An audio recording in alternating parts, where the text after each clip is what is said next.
ธยายพระไตรปิฎกซึ่งจะมีขึ้นในอีกไม่เกิน10 นาทีข้างหน้านี้ด้วยว่าในทุกๆวันทางฝ่ายที่รับผิดชอบในเรื่องของการสวดสาธยายพระไตรปิฎกซึ่งได้กำหนดพื้นที่ไว้ในบริเวณทางด้านทิศเหนือ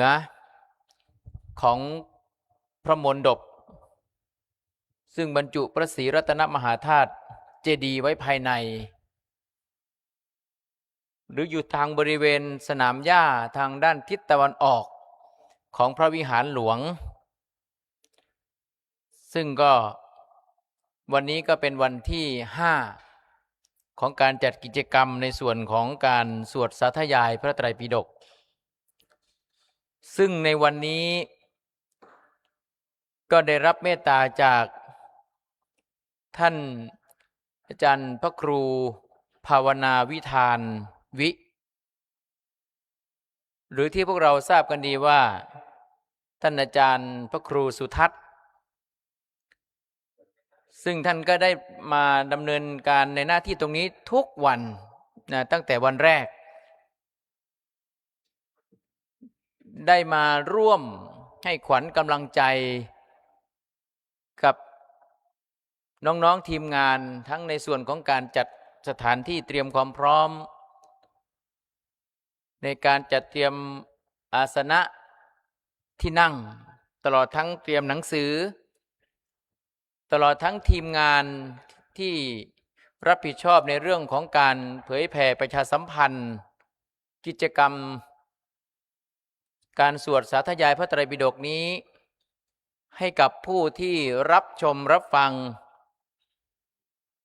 ทางบ้านอีกทั้งได้เป็นการประชาสัมพันธ์ไปถึงชาวไทยและชาวต่างประเทศที่มีความสนใจผ่านการถ่ายทอดนะโดยใช้สื่อโซเชียลเป็นสำคัญนะมีการถ่ายทอดสดทำให้พวกเราทุกคนทุกท่านที่ไม่สะดวกในการที่จะเข้าร่วมกิจกรรมในวันนั้นๆก็สามารถที่จะติดตามรับชมได้สำหรับในช่วงนี้ก็เป็นช่วงระยะเวลาที่รอบรรดาผู้ที่จะเข้ามาร่วมกิจกรรมทั้งในส่วนที่เป็นพระคุณเจ้าทั้งในส่วนที่เป็นคณะญาติธรรมซึ่งในแต่ละวันนั้นหลักๆก็จะเป็นคณะผู้ปฏิบัติธรรมที่มาปฏิบัติอยู่ที่คณะหมายเลข5นะของวัดมหาธาตุของเราแล้วก็มีญาติโยมท่านอื่นๆนะที่ตั้งใจมาร่วมกิจกรรมนี้ทุกวันนะบางคนอาตมาก็เห็นทุกวันเลยจริงๆนะก็ถือว่าเป็นที่น่าอนุโมทนาว่านานทีนะเรารอการจัดกิจกรรมตรงนี้ก็ปีละครั้งนะซึ่งก็จะจัดในช่วงของปลายเดือนธันวาคมไปจนถึงต้นปีหน้าก็คาดว่าจะมีแนวโน้มจะจัดทุกๆปีแล้วก็จะมีการ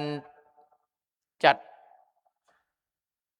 เสริมเพิ่มกิจกรรมต่างๆให้มีความหลากหลายเพิ่มมากขึ้นจำนวนวันก็มีการเพิ่มมากขึ้นอย่างเช่นในปีนี้เราก็มีการจัดกิจกรรมเริ่มตั้งแต่วันที่24ธันวาคมไปกำหนดสิ้นสุดเอาวันที่2มกราคมศกหน้ารวมเป็นระยะเวลา10 วัน10 คืนด้วยกันซึ่งในแต่ละวันก็จะมีการกำหนดมอบหมายการเตรียมความพร้อมผู้ที่รับผิดชอบหลักในแต่ละกิจกรรมนั้นๆอาจจะเป็นการแสดงออกซึ่งความสมัครสมานสามัคคีของพวกเราในฐานะที่เป็นศิษย์มหาธาตุวิทยาลัย ทุกคนที่มาพึ่งพาอาศัยร่มเงาใบบุญของสำนักวัดมหาธาตุนั้นต่างก็สำนึกในพระมหากรุณาธิคุณของสมเด็จพระบวรราชเจ้ามหาสุรสิงหนาถกรมพระราชวังบวรสถานมงคลไม่ว่าเรานั้นจะมาอยู่พักอาศัยเป็นเพียงระยะเวลาสั้นๆมาพักอาศัยเรียนเขียนอ่าน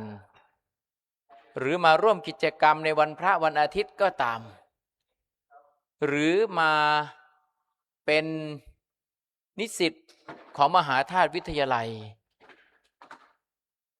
มาเข้ารับการบรรพชาและอุปสมบทเป็นทายาทของพระศาสนาณอารามแห่งนี้ก็ล้วนแต่ระลึกนึกถึงคุณูปการของพระองค์ท่านร่วมกันรำลึกนึกถึงถิ่นเคยอยู่อู่เคยนอนหมอนเคยหนุนพระคุณที่เคยได้รับเราจึงได้ร่วมกันแสดงออก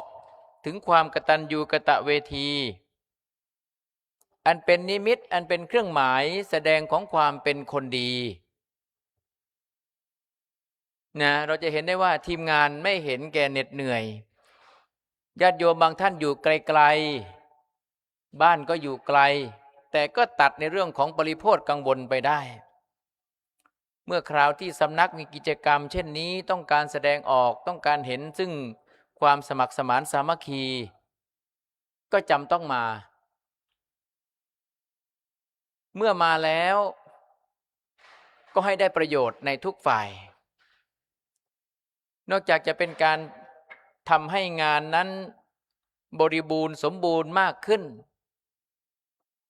ให้สมพระเกียรติกับพระองค์ท่านอีกทั้งในช่วงจังหวะเวลาเดียวกันนี้นะทางวัดที่จัดกิจกรรมที่ใช้ชื่อว่ามหาธาตุมหาธรรมนำสุขบริสุทธิ์ด้วยใจถวายพระราชกุศลแด่สมเด็จพระนางเจ้าสิริกิติ์พระบรมราชินีนาถพระบรมราชชนนีพันปีหลวงซึ่งเสด็จสู่สวรรคาลัยพวกเราก็มีโอกาสได้บำเพ็ญกุศลต่างๆเจริญวิปัสสนากรรมฐานได้บำเพ็ญบุญกิริยาวัตถุประการต่างๆนั้นนอกจากจะเพื่อเป็นการสั่งสมบุญเพิ่มบุญเติมบุญเพื่อที่จะเป็นเสบียงบุญแก่พวกเราเองในการเดินทางไกลในวัฏสงสารแล้วก็ยังจะได้น้อมถวายอุทิศพระราชกุศลแด่พระองค์ท่านตลอดทั้งน้อมอุทิศถวายพระราชกุศลแด่บุรพกษัตราธิราชเจ้าทุกๆพระองค์โดยเฉพาะอย่างยิ่งเราก็อุทิศพระราชกุศลแด่สมเด็จพระบวรราชเจ้ามหาสุรสิงหนาถกรมพระราชวังบวรสถานมงคล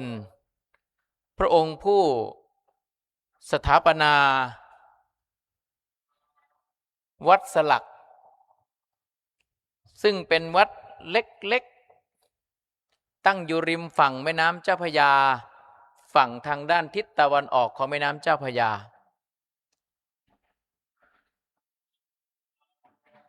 ให้เป็นพระอารามที่มีความยิ่งใหญ่อีกทั้งพระองค์ได้ประทานมงคลนามจากวัดสลักนั้นให้มีชื่อเรียกขานกันใหม่ว่าวัดนิพพานารามพอพวกเราได้ยินคำว่าวัดนิพพานารามเราท่านทั้งหลายผู้กำลังประพฤติปฏิบัติวิปัสสนากรรมฐานตามแนวทางของบุรพาจารย์ที่ได้วางแนวทางไว้เราก็จะเข้าใจ ถึงเจตนาถึงวัตถุประสงค์ เพราะคำว่านิพพานารามนั้นมาจากคำว่านิพพานบวกอาราม แปลว่าอารามแห่งความสุข อารามแห่งความดับทุกข์มีแต่ความสุขสงบร่มเย็น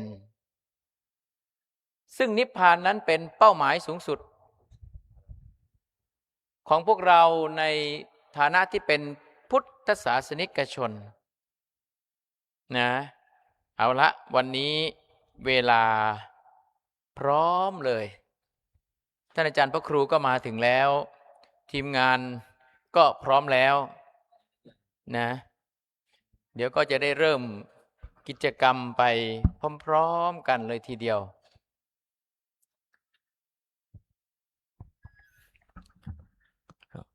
กับขอบพระคุณท่านพระอาจารย์ดร.พระมหาสุประชัยปิยธรรมชโยนะครับที่ได้เมตตามาปรารภธรรมะสิ่งละอันพละน้อยต้อนรับพวกเราผู้มีบุญทุกท่านที่มาร่วมในการสาธยายพระไตรปิฎกในค่ำคืนวันนี้นะครับเดี๋ยวเราขออนุญาตรอสักครู่หนึ่งนะครับสักประมาณ5 นาทีนะครับให้เตรียมความพร้อมของคณะทำงานสักครู่หนึ่งนะครับอาสนะตรงไหนว่างอยากจะขอรบกวนให้ท่านได้นั่งได้นะครับนั่งได้นั่งทางด้านหน้าให้เต็มก่อนก็จะดีนะครับส่วนท่านใดที่ไม่สามารถที่จะนั่งอาสนะได้นานๆนะครับก็สามารถนั่งบนเก้าอี้ได้เรามีเก้าอี้คอยบริการให้ทุกท่านนะครับที่ทั้งบนอาสนะและบนเก้าอี้ก็จะมีหนังสือสาธยายไว้รองรับทุกท่านแล้วแล้วก็วันนี้ก็จะมีบทพิเศษนะครับอนันตลักขณสูตรซึ่งพระอาจารย์ท่านได้เตรียมเอกสารให้พวกเราแล้ววันนี้วันที่28ธันวาคมพุทธศักราช2568นะครับอยู่ในช่วงโค้งสุดท้ายสัปดาห์สุดท้ายในการส่งท้ายปีเก่าต้อนรับปีใหม่2569ที่กำลังจะมาถึงในไม่กี่วันข้างหน้าสำหรับกิจกรรมสาธยายพระไตรปิฎกจัดขึ้นในห่วงเวลานี้นะครับในระยะเวลาทั้งหมด10 วันตั้งแต่วันที่ 24วันนี้เป็นวันที่ 5ในช่วงเย็นตั้งแต่เวลา 18:30 นาทีไปจนถึง 20 นาฬิกาหรือว่า 2 ทุ่มวันนี้ได้รับเมตตาจากท่านอาจารย์พระครูภาวนาวิธานหรือท่านพระอาจารย์พระครูสุทัศน์พระอาจารย์ท่านเป็นเจ้าวาดอยู่วัดสังฆประทีปแคว้นเวลส์สหราชอาณาจักรนะครับเป็นพระธรรมทูตสายของวัดมหาธาตุยุวราชดังสฤษดิ์ที่ไปปฏิบัติศาสนกิจอยู่ที่นั่นนะครับได้เมตตามานำพวกเราได้สาธยายพระไตรปิฎกกิจกรรมนี้เราจะมีในช่วงเย็นของทุกวันนะครับไปจนถึงวันที่2 มกราคม 2569ท่านใดที่ไม่ได้เดินทางไปต่างจังหวัดหรือว่ามีเวลาในช่วงเย็นๆอย่างนี้ก็ขอเรียนเชิญนะครับมาร่วมการสาธยายพระไตรปิฎกได้นะครับมีพระอาจารย์ที่มีความรู้มากมายนะครับเช่นเมื่อวานท่านอาจารย์พระราชวัชรบัณฑิตนะครับหรือว่าท่านอาจารย์เจ้าคุณประนอมแห่งวัดจากแดงผู้เป็นปรมาจารย์ด้านการสาธยายพระไตรปิฎกก็มานำพวกเราสาธยายและบรรยายธรรมท่านสามารถดูบันทึกเทปย้อนหลังได้นะครับผ่านทาง Facebook Page ของวัดมหาธาตุยุวราชรังสฤษดิ์นะครับสำหรับการสาธยายในทุกค่ำคืนจะงดเปลี่ยนเวลานะครับขออภัยจะใช้ว่าเปลี่ยนเวลาเฉพาะวันที่31ซึ่งเป็นวันสุดท้ายวันที่31ธันวาจะเริ่มเวลา 16 นาฬิกานะครับไปจนถึงเวลา 17:30 นาทีก่อนที่พระสงฆ์ทั้งพระรามจะได้ทำวัดสวดมนต์เย็นครับและในค่ำคืนวันนั้นก็จะมีกิจกรรมไปตลอดทั้งคืนจนถึงเช้าตั้งแต่การฟังพระธรรมเทศนาการรับน้ำมนต์จากเจ้าพระคุณสมเด็จพระสังฆราชสกลมหาสังฆปรินายกตั้งแต่ช่วงเย็นเลยนะครับสาธยายเสร็จก็ฟังพระธรรมเทศนา เมื่อใกล้เข้าสู่ช่วงเวลาที่เราจะข้ามไปสู่ปีใหม่คณะสงฆ์ก็จะได้เจริญพระพุทธมนต์มอบน้ำพระพุทธมนต์ให้พวกเรานะครับพาพวกเราได้เจริญจิตตภาวนาข้ามปีไปด้วยกันนะครับจนถึงรุ่งเช้านะทราบมาว่าหลังช่วงเที่ยงคืนนี้จะมีการสวดมนต์มหาสมัยสูตรเป็นบทสวดพิเศษซึ่งเป็นการรวบรวมเทวดาทุกชั้นฟ้ามาเพื่อที่อำนวยอวยพรอำนวยโชคอำนวยชัยให้เราในค่ำคืนวันที่31ด้วยนะครับจากนั้นก็จะมีการสวดธรรมจักรมีพระอาจารย์พาพวกเราได้สวดกันตลอดทั้งคืนนะครับท่านใดอยากจะอยู่บำเพ็ญกุศลข้ามปีนะครับช่วงเช้าก็ยังมีการทำบุญตักบาตรพระสงฆ์38รูปเรียกว่าเป็นมงคล38ประการซึ่งเอาสิ่งดีๆเอาสิ่งที่เป็นมงคลมาต้อนรับพวกเราในช่วงวันปีใหม่วันพรุ่งนี้นะครับและก็ต่อไปก็จะมีพระอาจารย์อีกหลายรูปที่เมตตามานำพวกเราโดยเฉพาะวันที่31และวันที่1เนี่ยอยากจะขอให้ท่านได้กระจายข่าวไปด้วยว่าเป็นบทสาธยายพิเศษจริงๆนะครับเรียกว่าบทมหาปัฏฐาน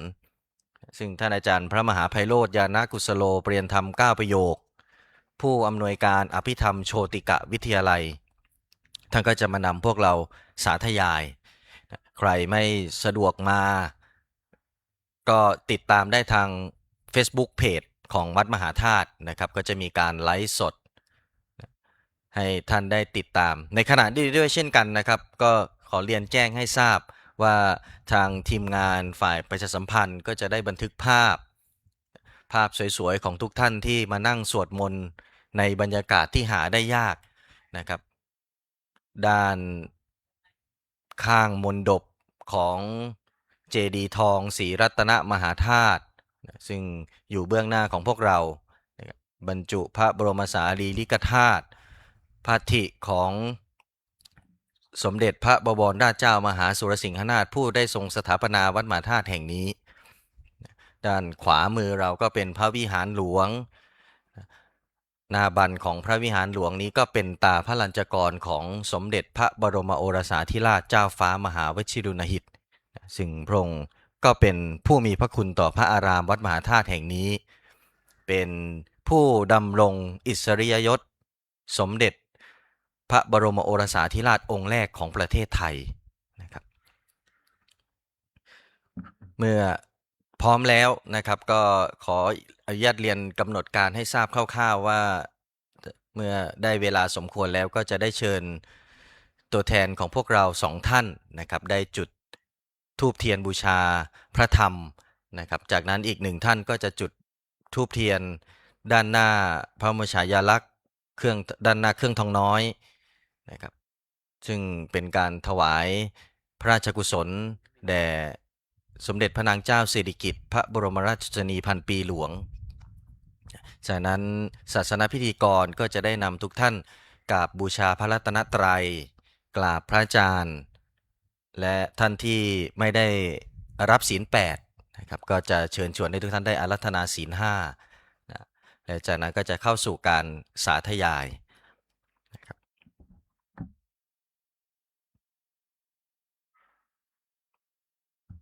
ก็น่าจะสมควรแก่เวลานะครับก็ขออนุญาตเรียนเชิญดร.ปริญญาเนตรสุวรรณศรีเป็นตัวแทนพุทธศาสนิกชนทุกท่านจุดธูปเทียนบูชาพระธรรมด้านหน้าโต๊ะหมู่ด้านซ้ายมือขอเรียนเชิญครับ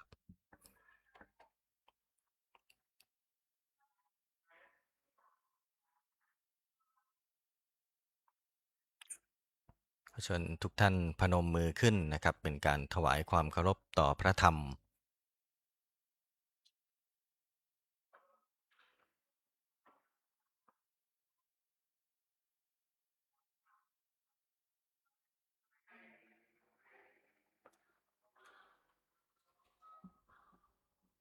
ฉะนั้นขอเรียนเชิญคุณนัทนิชาสุวรรณศรีเป็นตัวแทนของทุกท่านได้จุด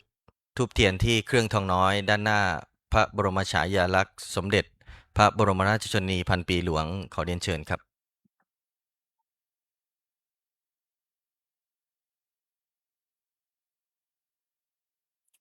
นอกจากวันนี้เราจะได้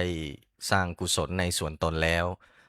ยังจะได้อุทิศถวายเป็นพระราชกุศลแด่พระองค์ท่านด้วย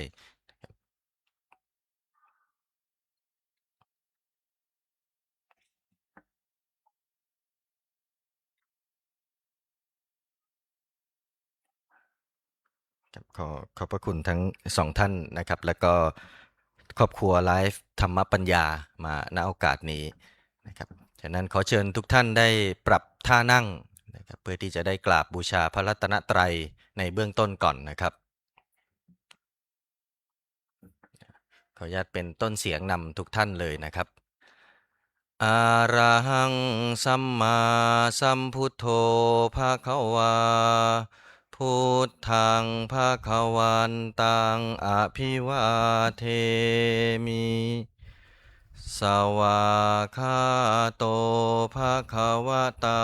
ธัมโมธัมมังนามัสสามิสุปฏิปันโนภะคะวะโตสาวกสังโฆสังฆังนามามิเชิญหันหน้าไปทางพระอาจารย์ทั้ง3รูปที่อยู่เบื้องหน้าพวกเรานะครับกราบบูชาพระคุณท่านพร้อมกันนะครับอัญชลีวันทาอภิวาทอัญชลีวันทาอภิวาทอัญชลีวันทาอภิวาทเชิญท่านที่รับศีล5นะครับอาราธนาศีล5พร้อมกันครับมะยังพันเตวิสุงรักขณทายะติสรเนนะสหะปัญจศีลานิยาจามะทุติยัมปิมะยังพันเตวิสุงรักขณทายะติสรเนนะสหะปัญจศีลานิยาจามะตติยัมปิมะยังพันเตวิสุงรักขณทายะ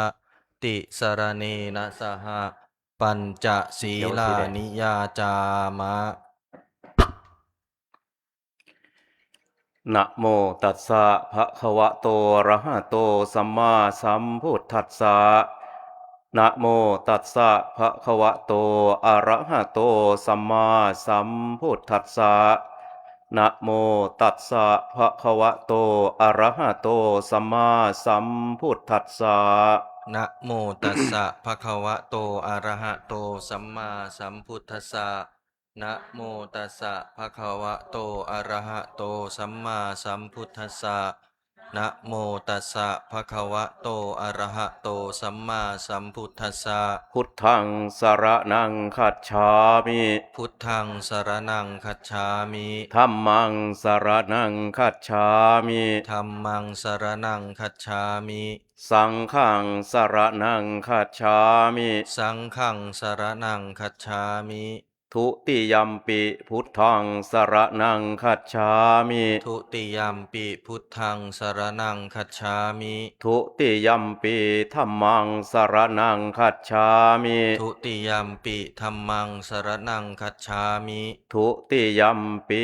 สังฆังสรณังคัจฉามิ ทุติยัมปิสังฆังสรณังคัจฉามิตติยัมปิพุทธังสรณังคัจฉามิตติยัมปิพุทธังสรณังคัจฉามิตติยัมปิธัมมังสรณังคัจฉามิตติยัมปิธัมมังสรณังคัจฉามิตติยัมปิสังฆังสรณังคัจฉามิตติยัมปิสังฆังสรณังคัจฉามิติสรณะขะมานังนิทิตังมะพันเตปานาติปาตาเวระมณีสิกขาปะทังสมาธิยามิ ปานาติปาตาเวระมณีสิกขาปะทังสมาธิยามิ อทินนาทานาเวระมณีสิกขาปะทังสมาธิยามิ อทินนาทานาเวระมณีสิกขาปะทังสมาธิยามิ กาเมสุมิจฉาจาราเวระมณีสิกขาปะทังสมาธิยามิ กาเมสุมิจฉาจาราเวระมณีสิกขาปะทังสมาธิยามิ มุสาวาทาเวระมณีสิกขาปะทังสมาธิยามิ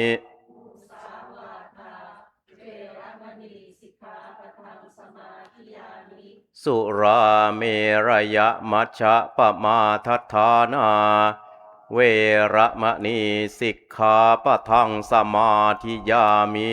สุลาเมรยมัชฌะปมาทัฏฐานาเวระมณีสิกขาปะทังสมาธิยามิ อิมานิปัญจสิกขาปทานิสมาธิยามิ สีเลนะสุขติงยันติสีเลนะโภคะสัมปทาสีเลนะนิพพุติงยันติตัดสมาสีลังวิโสทะเย ธัมมาจะโลกาธิปติสหัมปติกัดอัญชลีอันทิวลังอายาจทาสันติทะสัตตาปราชักขชาติกาเทเสตุธัมมังอนุกัมปิมังปะชัง ญาติโยมวันนี้ก่อนที่เราจะทำการสาธยายพระไตรปิฎกก็ขอทำความเข้าใจกับญาติโยมอย่างนี้ว่าวันนี้ได้นำเอาบทสวดซึ่งมหาเถรสมาคมได้กำหนดให้เป็นบทสวดเพื่อถวายเป็นพระราชกุศลแด่สมเด็จพระนางเจ้าสิริกิติ์พระบรมราชินีนาถพระบรมราชชนนีพันปีหลวงซึ่งก็มีอยู่หลายบทนะพระเดชพระคุณพระพรหมวัชรวิมลมุนีท่านปรารภว่าเราควรจะนำเอาบทสวดเหล่านั้นมาประกอบร่วมในการสาธยายพระไตรปิฎกของเราด้วยพอไปสืบค้นจริงๆแล้วเนี่ยก็คือบทในพระไตรปิฎกเหมือนกันอย่างวันนี้นำเอาบทอรัตตนัคคณสูตรมาพอไปสืบค้นข้อมูลในพระไตรปิฎกก็ปรากฏว่าอยู่ในพระไตรปิฎกเล่มที่4อยู่ระหว่างหน้า27เป็นต้นไปอันนี้ญาติโยมก็จะได้สาธยายไปพร้อมๆกันขอเท้าความนิดหนึ่งว่า พระสูตรอรัตตนัคคณสูตรนั้นเนี่ยเกิดขึ้นหลังจากที่พระบรมศาสดาของเราเนี่ยเมื่อทรงบรรลุธรรมแล้วก็ประกาศพระธรรมพระธรรมเทศนากันแรกที่เราท่านทั้งหลายนี่สวดกันแทบจะทั่วทุกมุมโลกที่มีชาวพุทธอยู่นั่นก็คือธรรมจักรกับวัตนสูตรอาตมาเชื่อว่าโยมบางท่านที่นี่นั่งอยู่ตรงนี้น่าจะสวดได้มันมีคำว่าสวดได้กับได้สวด นะมันจะมีอยู่2อย่างนี้เป็นที่น่าอัศจรรย์ว่ามีครั้งหนึ่งไปที่ประเทศสิงคโปร์พนักงานสำนักงานในประเทศสิงคโปร์เนี่ยสวดแข่งกับพระโยมสวดแข่งกับพระบทธรรมจักรน่าจะเป็นบทที่เขาสวดแล้วรู้สึกว่าใจมันสบายหรือเปล่าไม่แน่ใจหรืออาจจะเป็นการรำลึกนึกถึงพระพุทธเจ้าก็ได้วันนั้นเนี่ยพระพุทธเจ้าเนี่ยเทศนาโปรดปัญจวัคคีย์นะหนึ่งในจำนวน5นั้นได้ดวงตาเห็นธรรมก็คือท่านอัญญาโกณฑัญญะทีนี้ท่านอัญญาโกณฑัญญะเนี่ยถือว่าเป็นผู้มีอายุมีวัยวุฒินะสืบสอยห้อยตามพระพุทธเจ้าตั้งแต่ยังทรงพระเยาว์ เพราะว่าท่านเป็นหนึ่งในพราหมณ์ที่ได้ไปทำนายพระลักษณะของพระกุมารว่าโอ้อย่างไรเสียเนี่ยท่านจะได้เป็นศาสดาเอกของโลกอย่างแน่นอนก็ภาษาอังกฤษก็เรียกว่ามอนิเตอร์โยม คือคอยดูอยู่ห่างๆว่าจะพัฒนาการไปยังไงเจ้าชายก็เรียนอะไรต่อมีอะไรเยอะแยะเลยนะ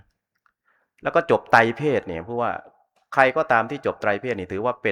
ป็นผู้ทรงความรู้ฉะนั้นโยมอย่าไปตั้งข้อสังเกตว่าทำไมพระพุทธเจ้าเนี่ยจึงรู้การโน้นการนี้ก็จบมาขนาดนั้นแล้วอ่ะจะไม่รู้ได้อย่างไรนะพอทราบว่าเจ้าชายเสด็จออกผนวดดีใจก็เลยตามอยู่ห่างๆเหมือนกันจนในที่สุดแล้วเนี่ยก็ได้ไปเดินทางร่วมในการแสวงหาโมกขธรรมเห็นความตั้งใจของภิกษุหนุ่มตอนนั้นยังไม่เรียกพระองค์ว่าเป็นพระพุทธเจ้านะยังเป็นภิกษุหนุ่มอยู่นะบำเพ็ญทุกขกิริยาอย่างหนักเลยโยมกั้นลมหายใจแทบตายเปลี่ยนไปไม่รอดนะกัดฟันเนี่ยจนแทบจะฟันหักก็ไปไม่รอดอีกนะ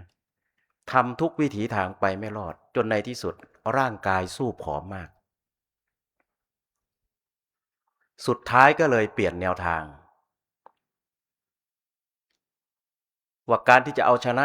กิเลสทั้งหลายเนี่ยมันไม่ใช่การทำให้ร่างกายลำบากหรอกญาติโยมเองก็เหมือนกันถ้าโยมอยากจะมีชัยชนะเนี่ย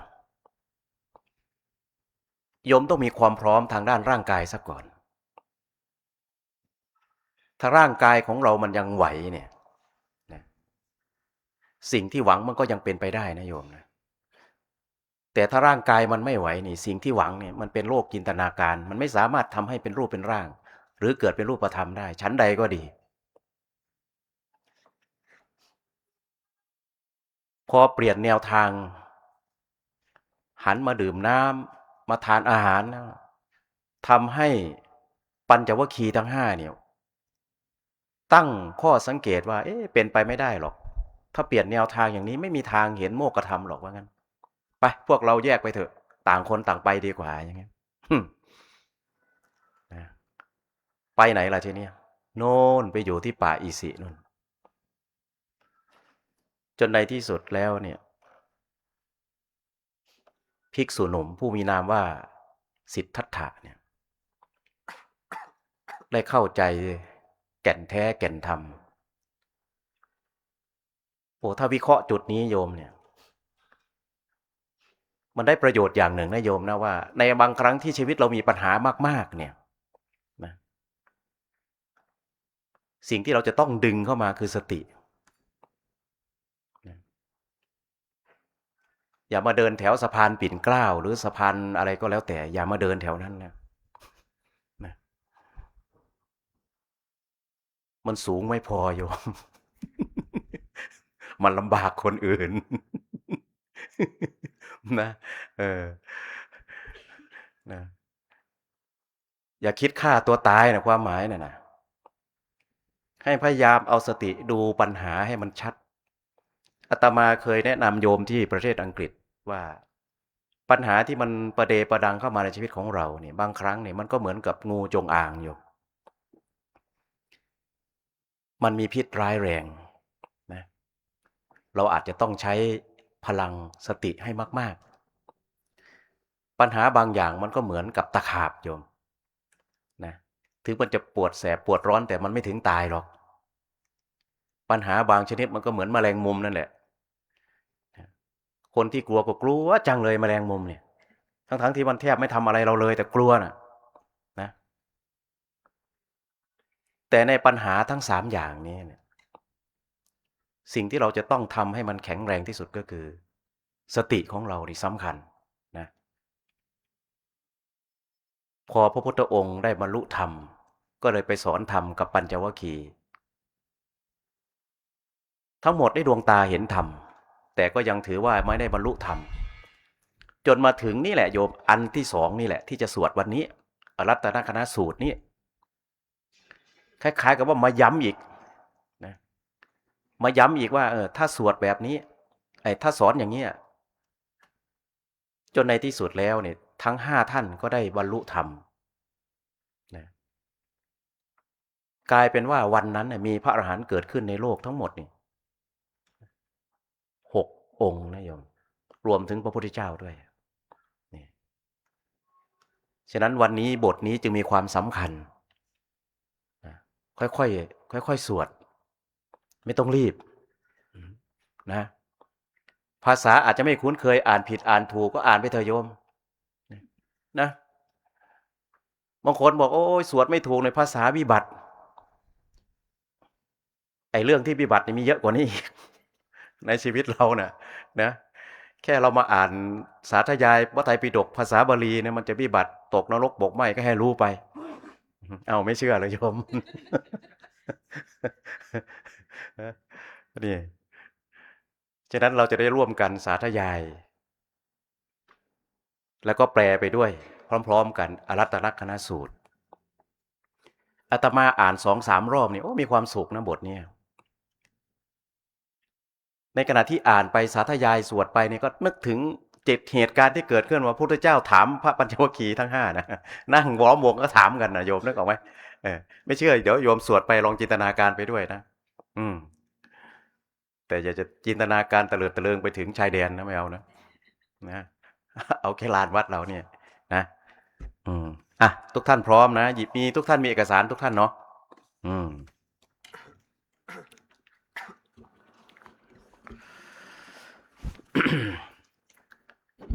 นะโมตัสสะภะคะวะโตอะระหะโตสัมมาสัมพุทธัสสะนะโมตัสสะภะคะวะโตอะระหะโตสัมมาสัมพุทธัสสะนะโมตัสสะภะคะวะโตอะระหะโตสัมมาสัมพุทธัสสะพุทธังสรณังคัจฉามิธัมมังสรณังคัจฉามิสังฆังสรณังคัจฉามิทุติยมปิพุทธังสรณังคัจฉามิทุติยมปิธัมมังสรณังคัจฉามิทุติยมปิสังฆังสรณังคัจฉามิตติยมปิพุทธังสรณังคัจฉามิตติยมปิธัมมังสรณังคัจฉามิตติยมปิสังฆังสรณังคัจฉามิหันนามยังอารัตตลักขณสุตตังสุตตปาทังภานามาเสเอวเมสุตังข้าพระเจ้าได้สลับมาแล้วอย่างนี้เอกังสมยังภควาอาราณสิยังวิหารติอิสิปตะเนมิขทาเยสมัยหนึ่งพระผู้มีพระภาคเจ้าประทับณป่าอิสิปตนะมาลึกทายวันใกล้พระนครพาราณสีตรัสตราโคภควาปัญจวัคคีเยภิกขุอามันเตสินาที่นั้นแลพระผู้มีพระภาคตรัสเรียกภิกษุปัญจวัคคีย์แล้วตรัสว่ารูปังภิกขเวอนัตตาภิกษุทั้งหลายรูปมิใช่ตัวตน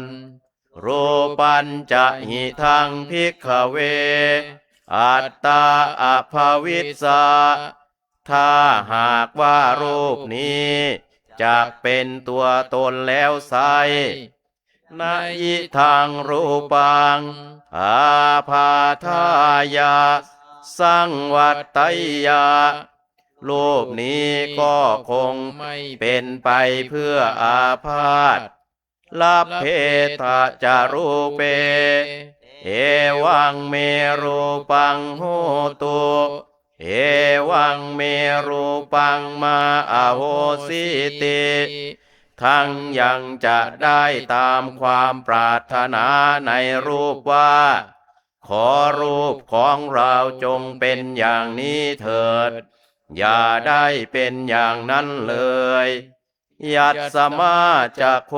ภิกขเวรูปังอนัตตาก็เพราะเหตุที่รูปมิใช่ตัวตนตัสมารูปังอาพาทายะสังวัตติฉะนั้นรูปจึงเป็นไปเพื่ออาพาธนาจะลัพพติรูเปเอวังเมรูปังโหตุเอวังเมรูปังมาอโหสิติและไม่ได้ตามความปรารถนาในรูปว่าขอรูปของเราจงเป็นอย่างนี้เถิดอย่าได้เป็นอย่างนั้นเลยเว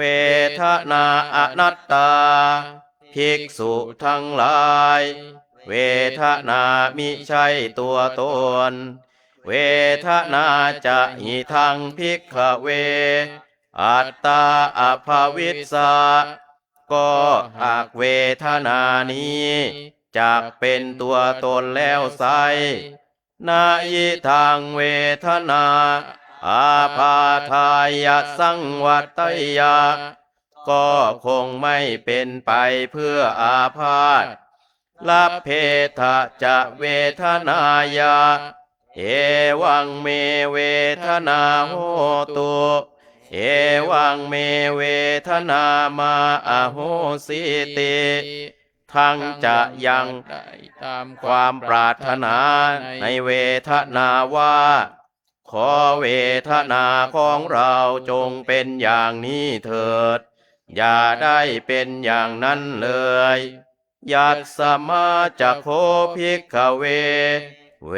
ทนาอนัตตาก็เพราะเหตุที่เวทนามิใช่ตัวตนตัดสมาเวทนาอาพาทายะสังวัตติฉะนั้นเวทนาจึงเป็นไปเพื่ออาพาธน่าจะลัพพติเวทนายาเอวังเมเวทนาโหตุเอวังเมเวทนามาอโหสิติและไม่ได้ตามความปรารถนาในเวทนาว่าขอเวทนาของเราจงเป็นอย่างนี้เถิดอย่าได้เป็นอย่างนั้นเลยสัญญาอนัตตาภิกษุทั้งหลายสัญญามิใช่ตัวตนสัญญาจะหิทังภิกขเวอัตตาอภวินสะก็หากสัญญานี้จากเป็นตัวตนแล้วไซนาอิทังสัญญาอาพาทายะสังวัตยาก็คงไม่เป็นไปเพื่ออาพาธลัพเพทะจะสัญญายาเอวังเมสัญญาโหตุเอวังเมสัญญามาอโหสิติทั้งจะได้ตามปรารถนาในสัญญาว่าขอสัญญาของเราจงเป็นอย่างนี้เถิดอย่าได้เป็นอย่างนั้นเลยยัตสมาจะโคภิกขเวสัญญาอนันตาก็เพราะเหตุที่สัญญามิใช่ตัวตนตัดสมาสัญญาอาพาทายะสังวัตติฉะนั้นสัญญาจึงเป็นไปเพื่ออาพาธน่าจะลัพพติสัญญายาเอ เอวังเมสัญญาโหตุเอวังเมสัญญามาอาโหสิติและไม่ได้ตามความปรารถนาในสัญญาว่าสัญญาของเราจงเป็นอย่างนี้เถิดอย่าได้เป็นอย่างนั้นเลยสังขาราอนัตตาภิกษุทั้งหลายสังขารมิใช่ตัวตนสังขาราจะหิทังภิกขเวอัตตาอภวิตสังโสถ้าหากสังขารนี้จักเป็นตัวตนแล้วไซนะยิทังสังขาราอาพาทายะสังวัตเตยยุงก็คงไม่เป็นไปเพื่ออาพาธลัพเพทะจะสังขาเรสุเอวังเมสังขาราหุนตุเอวังเมสังขาราอาเหสุนติทั้งจะได้ความปรารถนาในสังขารว่าขอสังขารของเราจงเป็นอย่างนี้เถิดอย่าได้เป็นอย่างนั้นเลยยัตสมาจะโคภิกขเวสังขาราอนัตตาก็เพราะเหตุที่สังขารมิใช่ตัวตนตัดสมาสังขาราอาพาทายะสังวัตตันเตฉะนั้นสังขารจึงเป็นไปเพื่ออาพาธน่าจะลับพติสังขาเรสุเอวังเมสังขาราโหตุเอวังเมมาราอาเหสุนติและไม่ได้ตามความปรารถนาในสังขารว่าขอสังขารของเราจงเป็นอย่างนี้เถิดอย่าได้เป็นอย่างนั้นเลยเวียนญาณังอนัตตาภิกษุทั้งหลายวิญญาณมิใช่ตัวตนวิญญาณัญจะหิทังภิกขเวอัตตาอภวิสสะก็หากวิญญาณนี้จักเป็นตัวตนแล้วไซนายิทังวิญญาณังอาพาทายะสังวัตไตยะก็คงไม่เป็นไปเพื่ออาพาธลัพเพทะจะวิญญาเนเอวังเมวิญญาณังโหตุเอวังเมวิญญาณังมาอโหสิติทั้งยังจะได้ตามความปรารถนาในวิญญาณว่าขอวิญญาณของเราจงเป็นอย่างนี้เถิดอย่าได้เป็นอย่างนั้นเลยยัตสมาจะโคภิกขเววิญญาณังอนัตตาก็เพราะเหตุที่วิญญาณไม่ใช่ตัวตนตัดสมาวิญญาณังอาพาทายะวัตติฉะนั้นวิญญาณจึงเป็นไปเพื่ออาพาธน่าจะลับพติวิญญาณีเอวังเมวิญญาณังโหตุเอวังเมวิญญาณังมาอโหสิติและไม่ได้ตามความปรารถนาในวิญญาณว่าขอวิญญาณของเราจงเป็นอย่างนี้เถิดอย่าได้เป็นอย่างนั้นเลยแค่นี้ก่อนนะ มันมีคำสวยๆอยู่ในบทสวดนิยมนะว่าถ้ามันเป็นตัวเป็นตนเนี่ยนะก็ตั้งความหวังได้แต่ในเมื่อมันตั้งความหวังในสิ่งเหล่านั้นคำว่าสิ่งเหล่านั้นคืออะไรโยมมีกี่อย่างที่เราว่ามามีกี่อย่างนะรูปเวทนาสัญญาสังขารวิญญาณอันนี้คืออะไรรวมแล้วเรียกว่าอะไรโยมขันธ์ห้าโอ้โหสอบผ่านหมดเลย อืมนะ บางคนเนี่ยถ้าเป็นแถวบ้านอาตมานะถ้าพูดเรื่องขันธ์ห้าเขาจะต้องมีเหรียญ5 เหรียญนะมีดอกไม้สีขาวๆอีก5 ดอกนะเนี่ยมันคนละอันนี่แต่ในความเป็นจริงแล้วเนี่ยพระพุทธเจ้าบอกว่านะมันไม่ใช่ทำไมจึงบอกมันไม่ใช่ ก็เพราะว่าสิ่งเหล่านั้นมันเป็นไปเพื่ออาพาธนี่คำนี้ไพเราะมากโยมนะอาพาทายะสังวัตเตยยะเนี่ยอะไรก็ตามที่มันเป็นไปเพื่ออาพาธความหมายคำว่าอาพาธแปลว่ามันต้องเสื่อมนะภาษาฝรั่งก็เรียกว่า decay นะถึงที่สุดก็ demolish ก็คือว่าสลายไปเลยนี่อันนี้เวลาอธิบายให้ฝรั่งฟังก็ต้องอธิบายเขาด้วยว่าพวกท่านในสวดอะไรนะมันมี3-4คำนะมันมี recite มันมีคำว่า pray มันมีคำว่า chant นี่ภาษาอังกฤษนะเราก็ต้องอธิบายให้เขาฟังว่าเรากำลังทบทวนคำสอนของพระพุทธเจ้าคำว่าทบทวนคำสอนก็คือว่ามาศึกษาคำสอนของพระพุทธเจ้าเนี่ยนะ recite the teachings of Lord Buddha มันความหมายเดียวกันนะโยมเพียงแต่พูดคนละภาษาเท่านั้นถ้าเราเข้าถึงภาษาเนี่ยเราอธิบายให้คนต่างชาติฟังเนี่ยพอเขาฟังปุ๊บเนี่ยมันจะไม่ใช่สิ่งที่เขาเห็นในโลกของความเป็นจริงเลยเพราะในโลกของเขาก็มีแต่การทำงาน 9 to 5 life คำว่า 9 to 5 life หมายความว่าตื่นทำงานตั้งแต่9 โมงเช้าจะถึง5 โมงเย็นอยู่แค่นั้นน่ะฉะนั้นเวลาเราอธิบายให้เขาเห็นว่าโอ้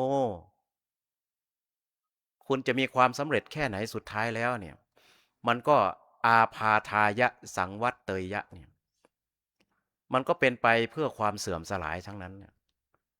มันไม่มีอะไรจีรังยั่งยืนหรอกนะในเมื่อมันไม่จีรังยั่งยืนเนี่ยคุณจะไปถือเป็นตัวเป็นตนได้อย่างไรอันนี้คือพยายามนึกถึงภาพที่พระพุทธเจ้านี่ตรัสกับพระปัญจวัคคีย์ทั้ง5ที่นั่งล้อมวงกันเนี่ยดีนะวันนี้เราไม่ได้ล้อมวง นี่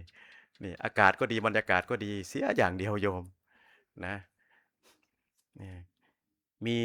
มียุงก็ถือว่าเราให้ทานไปนะโยมนะอืมเราก็ให้ทานไปด้วยบริจาคเลือดไปด้วยนะโอ้นะนี่พุทธเจ้าก็ไล่มาทุกข้อจนมาถึงวิญญาณว่าสิ่งเหล่านี้เนี่ยมันเป็นไปเพื่ออาพาธอะไรก็ตามที่มันเป็นไปเพื่ออาพาธได้ก็คือมันเสื่อมได้มันเปลี่ยนแปลงได้เนี่ย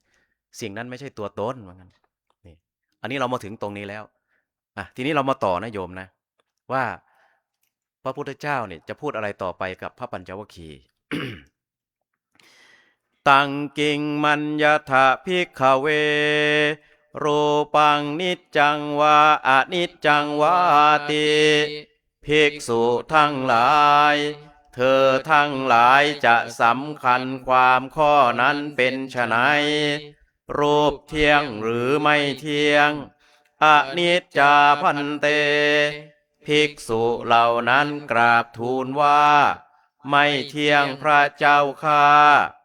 ยัมปะนานิจจังทุกขังวาตังสุขังวาติก็สิ่งใดไม่เที่ยงสิ่งนั้นเป็นทุกข์หรือเป็นสุขเล่าทุกขังพันเตเป็นทุกข์พระเจ้าข้ายัมปะนานิจจังทุกขังวิปริณามะธัมมังกาลังนุตังสมานุปัสสิตุงเอตังมะมะเอโสหามัสสมิเอโสเมอัตตาติก็สิ่งใดไม่เที่ยงเป็นทุกข์มีความแปรปรวนเป็นธรรมดาควรหรือหนอที่จะตามเห็นสิ่งนั้นว่านั่นของเรานั่นเป็นของเรานั่นตัวตนของเราโนเฮตังพันเตไม่ควรเห็นอย่างนั้นพระเจ้าข้าตังกิงมัญญทะภิกขเวเวทนานิจจาวาอนิจจาวาติ ภิกษุทั้งหลายเธอทั้งหลายจะสำคัญความข้อนั้นเป็นไฉนเวทนาเที่ยงหรือไม่เที่ยงอนิจจาพันเตภิกษุเหล่านั้นกราบทูลว่าไม่เที่ยงพระเจ้าข้ายัมปะนานิจจังทุกขังวาตังสุขังวาติก็สิ่งใดไม่เที่ยงสิ่งนั้นเป็นทุกข์หรือเป็นสุขเล่าทุกขังพันเตเป็นทุกข์พระเจ้าข้ายัมปะนานิจจังทุกขังวิปาริณามะธัมมังกัลลังนุตังสามานุปัสสิตุงเอตังมะมะเอโสหามัสสมิเอโสเมอัตตาติก็สิ่งใดไม่เที่ยงเป็นทุกข์มีความแปรปรวนเป็นธรรมดาควรหรือหนอที่จะตามเห็นสิ่งนั้นว่านั่นของเรานั่นเป็นของเรานั่นตัวตนของเราโนเฮตังพันเตไม่ควรเห็นอย่างนั้นพระเจ้าข้าตังกิงมัญญะถาภิกขเวสัญญาอนิจจาวาอนิจจาวาติภิกษุทั้งหลายเธอทั้งหลายจะสำคัญความข้อนั้นเป็นไฉนสัญญาเป็นหรือไม่เที่ยงอนิจจาพันเตภิกษุเหล่านั้นกราบทูลว่าไม่เที่ยงพระเจ้าข้ายัมปนานิจจังทุกขังวาตังสุขขังวาติก็สิ่งใดไม่เที่ยงสิ่งนั้นเป็นทุกข์หรือเป็นสุขเล่าทุกขังพันเตเป็นทุกข์พระเจ้าข้ายัมปนานิจจังทุกขังวิปาริณามะธัมมังกัลลังนุตังสมานุปัสสิตุงเอตังมะมะเอโสหามัสสมิเอโสเมอัตตาติก็สิ่งใดไม่เที่ยงเป็นทุกข์มีความแปรปรวนเป็นธรรมดาควรหรือหนอที่จะตามเห็นสิ่งนั้นว่านั่นของเรานั่นเป็นของเรานั่นตัวตนของเราโนเหตังพันเตไม่ควรเห็นอย่างนั้นพระเจ้าข้าตังกิงมัญญะถะภิกขเวสังขารานิจจาวาอนิจจาวาติภิกษุทั้งหลายเธอทั้งหลายจะสำคัญความข้อนั้นเป็นไฉนสังขารเที่ยงหรือไม่เที่ยงอนิจจาพันเตภิกษุเหล่านั้นกราบทูลว่าไม่เที่ยงพระเจ้าข้ายัมปนานิจจังทุกขังวาตังสุขขังวาติก็สิ่งใดไม่เที่ยงสิ่งนั้นเป็นทุกข์หรือเป็นสุขเล่าทุกขังพันเตเป็นทุกข์พระเจ้าข้ายัมปนานิจจังทุกขังวิปาริณามะธัมมังกัลลังนุตังสามานุปัสสิตุงเอตังมะมะเอโสหามัสสมิเอโสเมอัตตาติก็สิ่งใดไม่เที่ยงเป็นทุกข์มีความแปรปรวนเป็นธรรมดาควรหรือหนอจะตามเห็นสิ่งนั้นว่านั่นของเรานั่นเป็นของเรานั่นตัวตนของเราโนเหตังพันเตไม่ควรเห็นอย่างนั้นพระเจ้าข้าตังกิงมัญญะถะภิกขเววิญญาณังนิจจังวาอนิจจังวาติภิกษุทั้งหลายเธอทั้งหลายจะสำคัญความข้อนั้นเป็นไฉนวิญญาณเที่ยงหรือไม่เที่ยงอนิจจาพันเตภิกษุเหล่านั้นกราบทูลว่าไม่เที่ยงพระเจ้าข้า ยัมปนานิจจังทุกขังวาตังสุขังวาติก็สิ่งใดไม่เที่ยงสิ่งนั้นเป็นทุกข์หรือเป็นสุขเล่าทุกขังพันเตเป็นทุกข์พระเจ้าข้ายัมปนานิจจังทุกขังวิปริณามธัมมังกัลลังนุตังสมนุปัสสิตุงเอตังมะมะเอโซหามัสสมิเอโซเมอัตตาติก็สิ่งใดไม่เที่ยงเป็นทุกข์มีความแปรปรวนเป็นธรรมดาครวรหรือหนอที่จะตามเห็นสิ่งนั้นว่านั่นของเรา นั่นเป็นของเรา นั่นตัวตนของเรา โนเหตังพันเต ไม่ควรเห็นอย่างนั้นพระเจ้าค่ะแค่นี้ก่อนนะ อันนี้ก็เป็นการตั้งคำถามแล้วตอบนะนะที่ก็เอาเรื่องเก่าเนี่ยคล้ายๆมาย้ำนะมาย้ำแล้วก็บอก ตั้งคำถามแล้วหาคำตอบ ตั้งคำถามแล้วหาคำตอบนะพอคำตอบทุกอย่างเนี่ยถ้าจะสรุปเป็นภาษาอังกฤษก็คือ no no sir เนี่ยคำตอบของพระปัญจวัคคีย์คือตอบมาทั้งหมดว่าก็คือไม่หรอกนะคือทั้งหมดทั้งมวลนั้นเป็นทุกข์ฉะนั้นโยมต้องไปศึกษาเรื่องทุกข์นะให้แตกโยม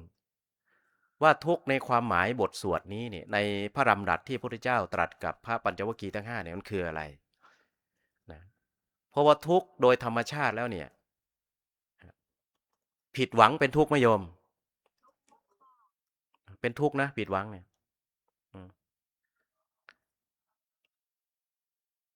ถ้าไม่ผิดหวังเป็นทุกข์ไหม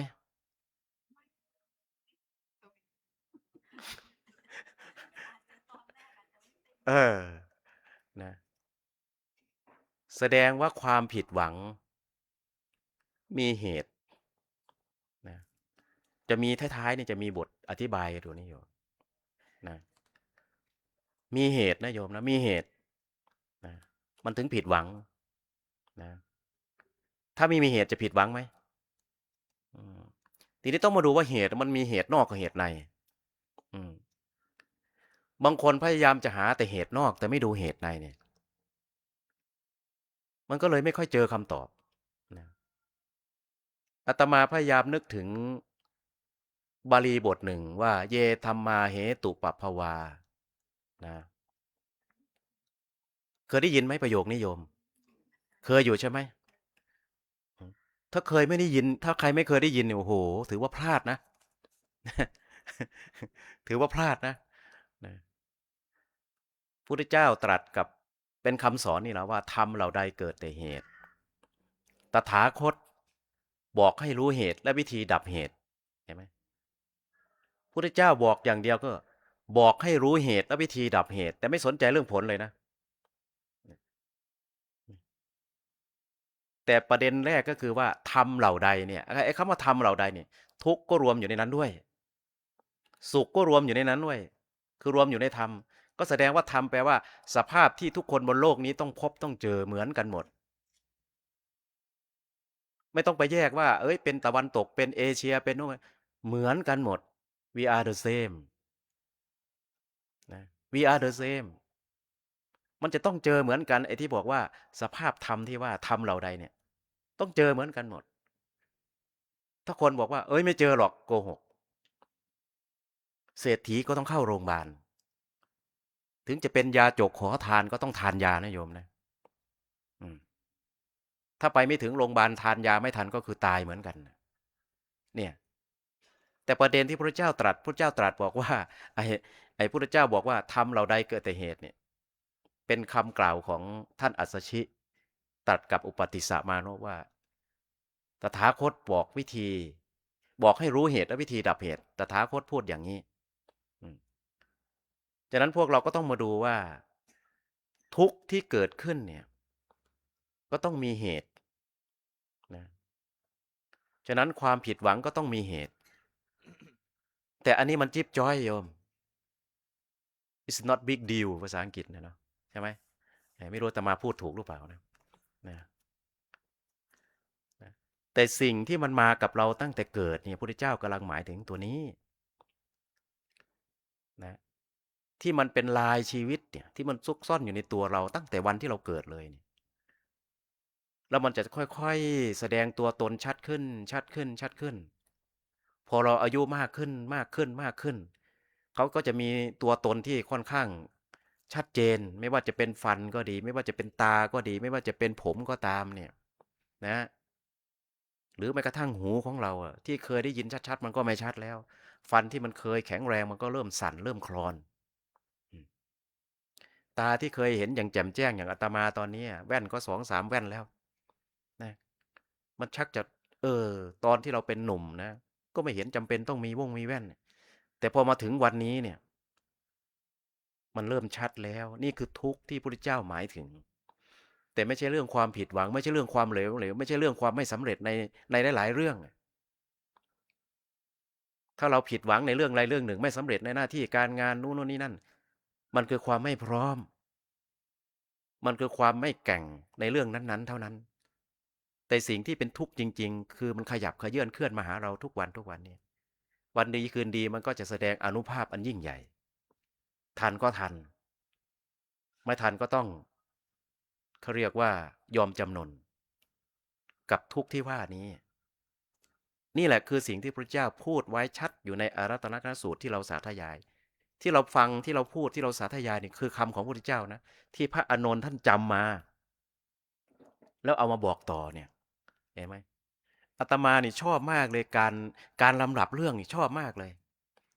นะพอมาถึงขั้นที่2ก็ถามว่าแล้วมันสมควรที่จะยึดเป็นตัวเป็นตนของเราเหรอไม่นะนี่ทีนี้มาดูอันที่3ทีนี้จังหวะที่3ว่าแล้วต่อไปนะพระพุทธองค์แนะนำยังไงนะอันนี้คือวิธีการสอนอย่างหนึ่งของพระพุทธเจ้าสอนแบบตั้งคำถามเพื่อจะหาคำตอบฉะนั้นเรามาดูว่าตอนที่3นี้พระพุทธเจ้าว่ายังไงอ่ะเหนื่อยยังเสียงเบาเนี่ยแสดงว่าเหนื่อยนะ นะอ้าวไปตอนที่3นะ ตัดสมาติหะภิกขเวภิกษุทั้งหลาย เพราะเหตุนั้นแหละยังกินจิรูปังอติตานาคตะปัจจุปันนังรูปอย่างใดอย่างหนึ่งทั้งที่เป็นอดีตอนาคตและปัจจุบันอัจฉัตตังวาพหิทธาวาเป็นภายในหรือภายนอกโอลาริกังวาสุขุมังวาเฮนังวาปะนีตังวาหยาบหรือละเอียดเลวหรือประณีตยันทุเรสันติเกวา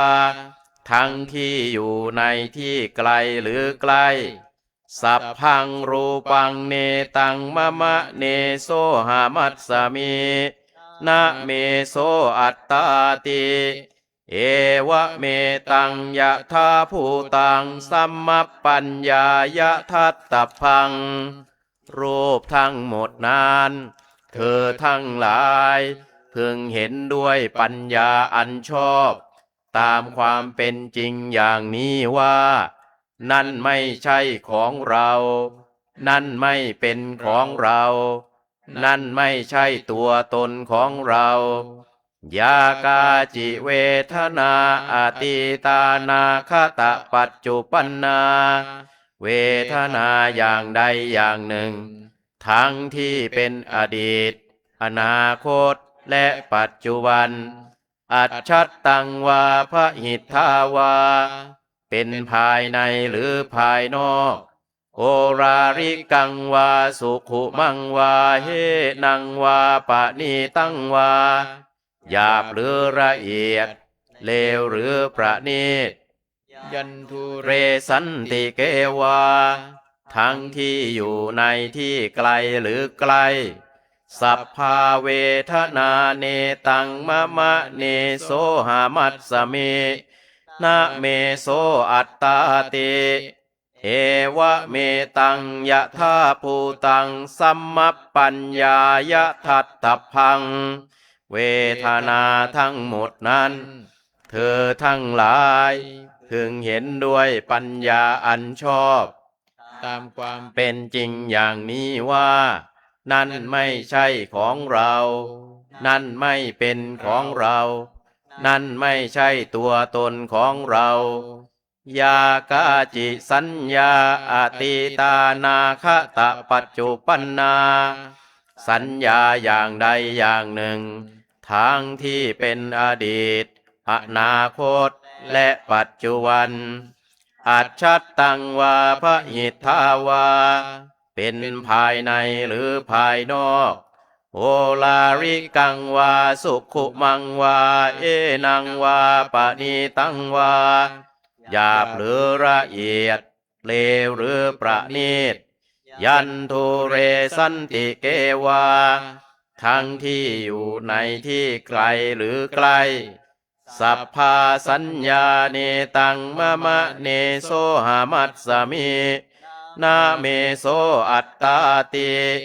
เอวะเมตังยะธาภูตังสัมมัปปัญญายะทัตตพัง สัญญาทั้งหมดนั้น เธอทั้งหลายพึงเห็นด้วยปัญญาอันชอบ ตามความเป็นจริงอย่างนี้ว่า นั่นไม่ใช่ของเรา นั่นไม่เป็นเรา นั่นไม่ใช่ตัวตนของเรา เยเกจิสังขาราอติตานาคตะปัจจุปันนา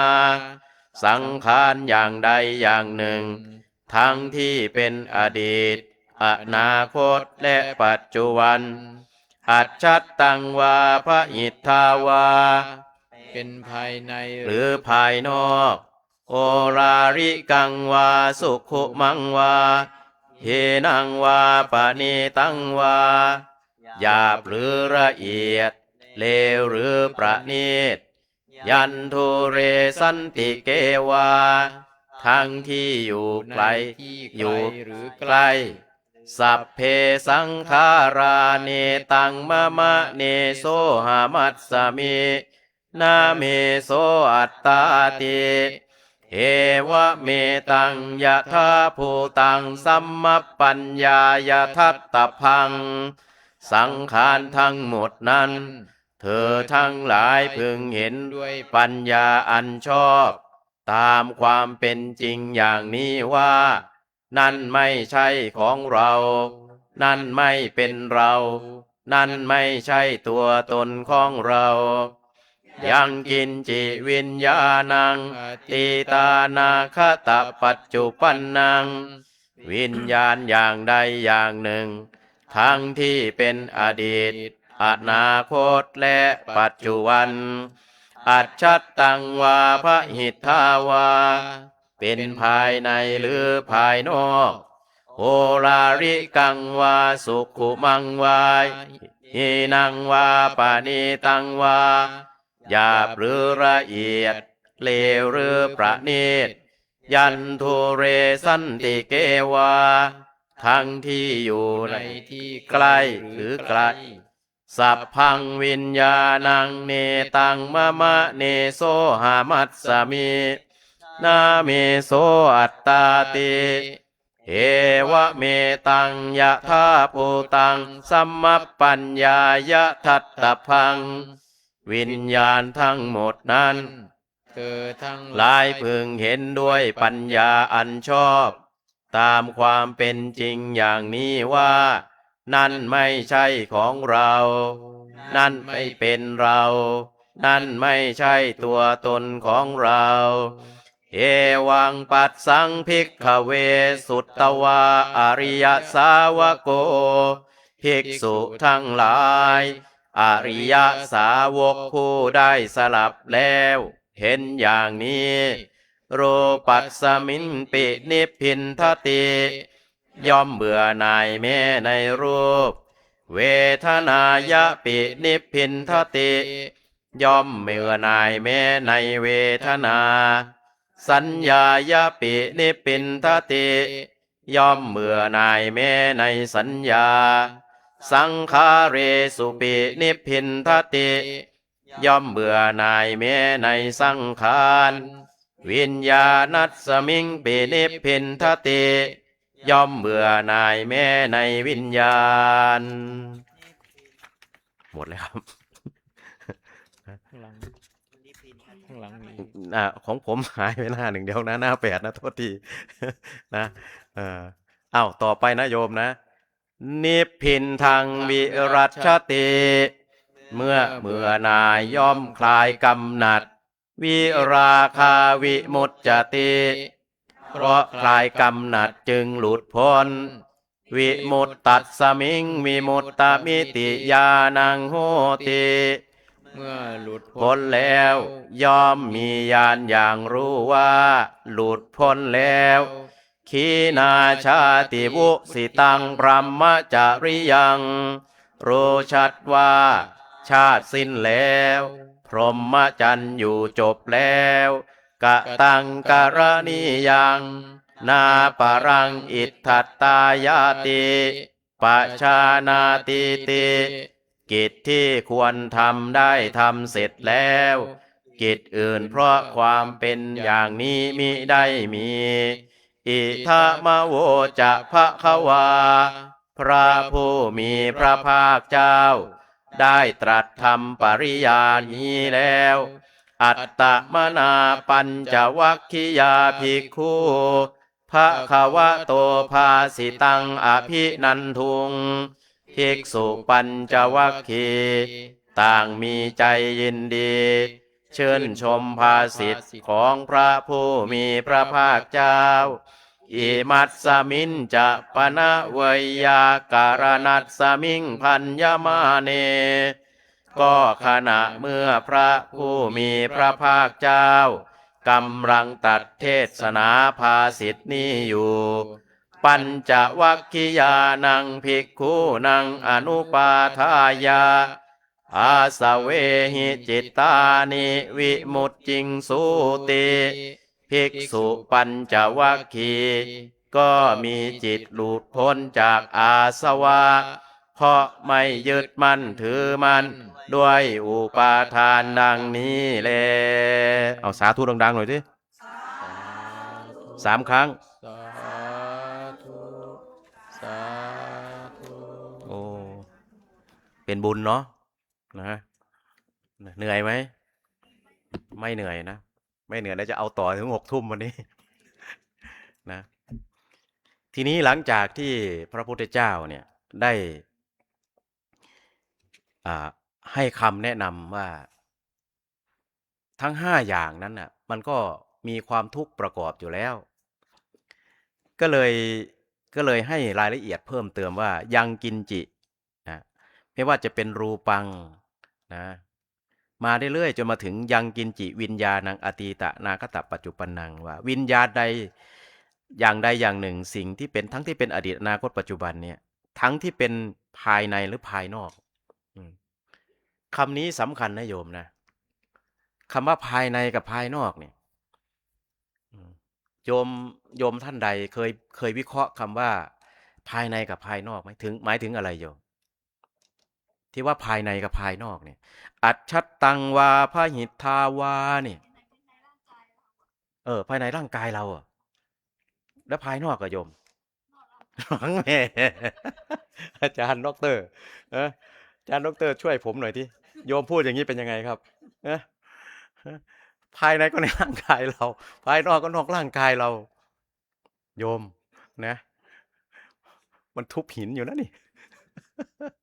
นะคือในความหมายนี้โยม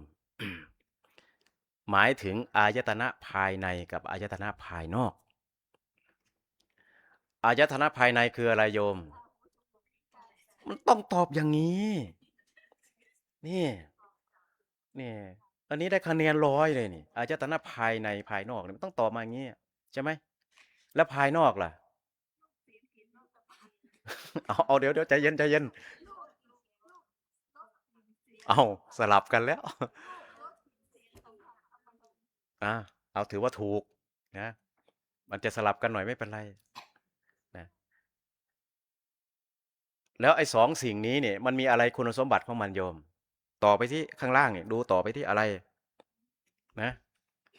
นะโออะไรนะโออะไรนี่บรรทัดล่างนะโอลาลิกังวาสุขุมังวาฮีนางวาปณีตังวาใช่ไหมนี่หยาบก็ดีละเอียดก็ดีเลวก็ดีประณีตก็ดีเนี่ยนี่มันมีอยู่ในภายในภายนอกนี่แหละนี่ผมเราเนี่ยนะโยมนะลองไม่สระดูสิ นะนี่ใช่ไหมผิวของเราร่างกายของเราเนี่ยลองไม่ได้อาบน้ำดูสินี่ถามว่าพระพุทธเจ้าสอนอะไรไกลไหมไม่ได้สอนอะไรไกลเลยนะสอนใกล้มากเลยสอนถึงทีนี้พอพันปัญจวัคคีย์ทั้งห้าเนี่ยฟังแล้วพิจารณาไปด้วยเนี่ยพิจารณาไปด้วยเนี่ยมันมีประโยคหนึ่งที่พระเจ้าบอกว่าเธอทั้งหลายพึงเห็นด้วยปัญญาอันชอบคำว่าปัญญาอันชอบเนี่ยหมายถึงอะไรโยมหมายถึงมรรคมีกี่ข้อ8 ข้อนี่แล้วมรรคทั้ง8เนี่ยพระพุทธเจ้าเทศไว้หรือยังเทศไว้ตรงไหนถูกต้องโยมเทศไว้แล้วในธรรมจักรกับปวัตนสูตรสยทิทางสัมมาทิฏฐิเสียดายเราไม่เอามาสวดพร้อมกันเนาะจะได้อธิบายรวบใส่กันนะเนี่ยนี่คือความงดงามของพระไตรปิฎกฉะนั้นเวลาเรามาสาธยายอย่ามาสาธยายเอาความศักดิ์สิทธิ์วันนี้เราเอาอะไรโยมความหมายเอาความรู้เอาปัญญานี่ต้องมาเอาแบบนี้ถึงจะเป็นชาวพุทธเป็นลูกหลานของพระพุทธเจ้าที่ประกาศตัวเองว่าเป็นอุบาสกอุบาสิกาเนี่ยต้องได้อย่างนี้ถึงจะแกล้วกล้าก็เรียกว่าพยัตโตถึงจะแกล้วกล้าอาจหาญว่าเพราะว่าเรารู้หลักของเราถ้าเรารู้หลักของเราไม่ต้องไปเสียเวลาไปเถียงกับใครให้มันเหนื่อยบางทีก็พูดออกมาเป็น100 คำ1,000 คำแต่มันไม่ถูกอ่ะเราจะไปเถียงทำไมใช่ไหมไม่ต้องไปเหนื่อยเถียงกับใครเถียงกับใจของเราก็พอนะเขาบอกว่าอ่านหนังสือมาเป็นพันๆเล่มเนี่ยประโยคภาษาอังกฤษประโยคหนึ่งนะโยมอาตมาอ่านจำขึ้นมาแล้วก็นั่งขำอยู่ไม่หายว่า the more you read นะเคยได้ยินไหมโยมประโยคนี้ภาษาอังกฤษ the more you read แล้วเป็นไง ให้โยมแปล the more you read the less you know นี่ยิ่งอ่านยิ่งโง่อะ ความหมายคืออย่างนั้นแหละแต่ถ้าเรามองในแง่ของ positive เนี่ยก็อาจจะบอกว่าอ่านเพื่อให้มันได้ความรู้หลากหลายแต่เจาะเข้าไปถึงแก่นนี่คืออ่านให้เยอะๆรู้ให้เยอะๆแต่ต้องให้ไปถึงแก่นให้ได้นี่ฉะนั้นสิ่งที่พระเจ้าบอกว่านะทุกสิ่งทุกอย่างมันมีทั้งหยาบมันมีทั้งละเอียดนะนี่แต่สิ่งเหล่านั้นพวกเธอทั้งหลายพึงนะพึงเห็นด้วยปัญญาอันชอบคำว่าปัญญาอันชอบก็คือมรรคมีองค์8นั่นแหละนะสัมมาทิฏฐิไปจนถึงนู่นน่ะอันสุดท้ายสัมมาอะไรโยมสัมมาสมาธิใช่ไหมมันก็แบ่งเป็น3 ก้อนนะนะก้อนแห่งศีลนะใช่ไหมก้อนสมาธิก้อนปัญญา2 ข้อแรกเป็นก้อนของปัญญานะอันนี้คือความงดงามของอ่าพระธรรมเทศนาที่ต่อยอดมาจากธรรมจักรกับปวัตนสูตรนะพระเดชพระคุณท่านเจ้าคุณอาจารย์พระพรหมวชระวิมลมุนีท่านบอกว่าเอาเรื่องนี้มาสวดหน่อยสินะเพราะว่าเป็นบทสวดที่มหาเถรสมาคมกำหนดสวดเพื่อถวายเป็นพระราชกุศลแล้วมีอยู่อีกประมาณ3 ชุดนะโยมนะจะเอามาสวดเพิ่มอีกแล้วก็ที่สำคัญเนี่ยชุดสุดท้ายคืออะไรนะแม่โยมมหาสติปัฏฐานสูตรโอ้โหไม่รู้จะทันไหมนะถ้าใครได้สวดบทนี้นี่นะจะได้ความรู้มากเลยมานั่งกรรมฐานนั่งทำไมนั่งสมาธิกำหนดพองหนอยุบหนอกำหนดทำไมนะอย่านะโยมนะ อ้ประเภทอกหักหลักลอยคอยงานสังขารสุดเนี่ย อย่ามานั่งกรรมฐาน หรือมีอยู่ ฮะมาแล้วต้องมาเดินตามรอยที่พระพุทธเจ้าสอนเอาไว้ ทั้งในธรรมจักรกับปวัณณสูตร และก็ในอรัตตนกสูตรนี่ว่าตรัสอย่างนี้ได้ยังไง แล้วมาถึงอันสุดท้ายเนี่ยโอ้โหเนี่ยนะพระปัญจวัคคีย์ทั้ง5ได้ฟังแล้วนะปัญจวัคคียานังภิกขุนังอนุปาอาสเวหิจิตตานิวิมุตติงสูติเนี่ยฟังไปพิจารณาทำไปฟังไปพิจารณาทำจิตนี่ละจากอาสวะกิเลสอยู่หลุดพ้น ทีนี้คำถามว่ายกเว้นท่านอัญญาโกณทัญญะเนี่ยวัปปะพัทยมหานามอัสสชินี่โยมลองคาดคะเนอายุของท่านเหล่านั้นที่ประมาณเท่าไหร่โยมอาตมาว่ายังไม่ถึง30นะเพราะอะไรรู้ไหมเพราะว่าพระพุทธเจ้าในวัยตอนนั้นก็คือ35กว่านี่โอ้โหสามารถอธิบายขยายความเอาธรรมะทำให้ภิกษุหนุ่มทั้ง4เนี่ยได้สละกิเลสจิตหลุดพ้นจากอาสวะทั้งหลายได้นี่ไม่ธรรมดาจริงๆอันนี้คืออารัตตนกนสูตรญาติโยมไปสวดที่ไหนสาธยายที่ไหนต่อไปนี่สบายเลยสวดไปด้วยรู้ความหมายไปด้วยเนี่ยพอสวดไปด้วยรู้ความหมายไปด้วยไม่ง่วงโยมนะ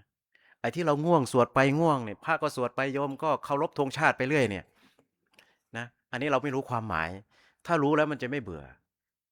พอเรารู้ความหมายแล้วมันจะมีพลังในการสวดฉะนั้นเวลาสวดมนต์อะไรก็แล้วแต่โยมพยายามสวดให้ดังนะเอาให้เต็มที่เลยเพราะวันหนึ่งเราจะไม่มีแรงสวดนะเราจะเอาแรงที่ไหนไปสวดเนี่ยจมูกก็อะไรครอบก็ไม่รู้ ข้างๆนี้ก็สายอะไรก็ไม่รู้นะคอก็ไม่รู้สายอะไรอีกอะถึงวันนั้นขอให้เรามีจิตอยู่ดวงหนึ่งให้ลำนึกถึงว่าวันนี้เราได้มาสาธยายคำสอนของพระพุทธเจ้าแล้วก็เป็นคำสอนสำคัญด้วยอาตมายังหวั่นๆอยู่เลยนะวันนี้ว่าจะพาโยมไปรอดไหมเนี่ยนะเพราะว่าถือว่าเป็นสูตรใหญ่ในพระไตรปิฎกอยู่ในเล่มที่4นะถ้าเป็นฉบับของมหาจุฬาโยมไปเปิดดูนะหน้าที่27นะลองไปเปิดดูแล้วจะได้เห็นว่าโอ้อันนี้เป็นเรื่องจริงอาตมาดีใจนะว่าเราอายุแค่นี้เรายังได้ทันได้สวดคำสอนของพระพุทธเจ้าเพราะอะไรรู้ไหมโยมเพราะว่าสิ่งที่อ่ายากที่สุดเนี่ยท่านดรช่วยผมหน่อยนะว่าสิ่งที่ยากมันมีอยู่4อย่างหลวงพี่กบหลวงพี่กบไม่มีใหม่เกิดเป็นคนว่าไปโยมช่วยหน่อยช่วยพระหน่อยการอุบัติของพระพุทธเจ้า2การอะไรนะการดำรงชีพ3แล้วการได้ฟังคำสอนครบแล้วใช่ไหมฮะตอบแล้วเขาตอบแล้วครบแล้วเนี่ยเห็นไหมนะกิจโฉมนุสสะปฏิลาโภใช่ไหมการอุบัติขึ้นของพระพุทธเจ้านี่ยากไหมยากที่สุดมันมีคำว่าพุทธันดรเคยได้ยินคำนี้ไหมโยมแปลว่าอะไรพุทธันดร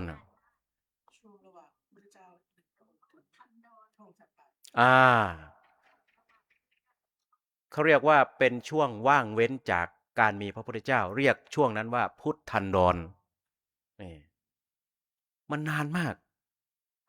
การอุบัติขึ้นของพระพุทธเจ้าแต่ละพระองค์นี่ยากมากนี่กิจฉังสัทธรรมสวนังเนี่ยจะได้นั่งฟังเทศต่อหน้าพระพุทธเจ้าตรงๆนี่ก็ยากผ่านมากี่ปีแล้วพวกเราโยม2568 ปีแล้วนี่ต้องรออีกกี่ปีโยม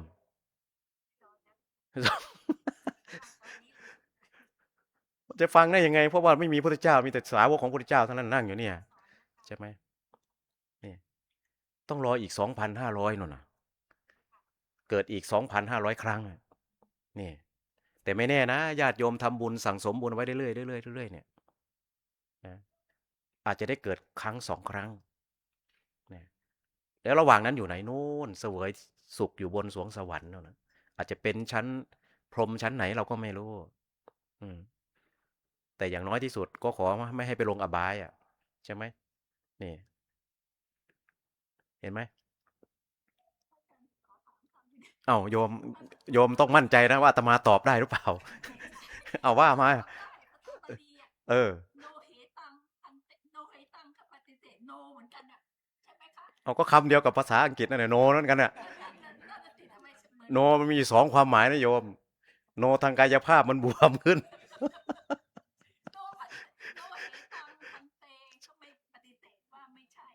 ใช่โนเหมือนกันนะเอาภาษาบาลีกับภาษาอังกฤษเนี่ยรากฐานคล้ายๆกันนะโยมไม่ได้เขียนเหมือนภาษาไทยนะเขาเขียนเป็นคำนะอืมนะ this that those อย่างเงี้ยเขาเขียนเป็นคำนะบาลีก็เหมือนกันโหติเอวังกินจิอะไรพวกนี้เขาแยกเป็นคำนะรากฐานคล้ายๆกันนะนี่นี่คือความคล้ายคลึงกันฉะนั้น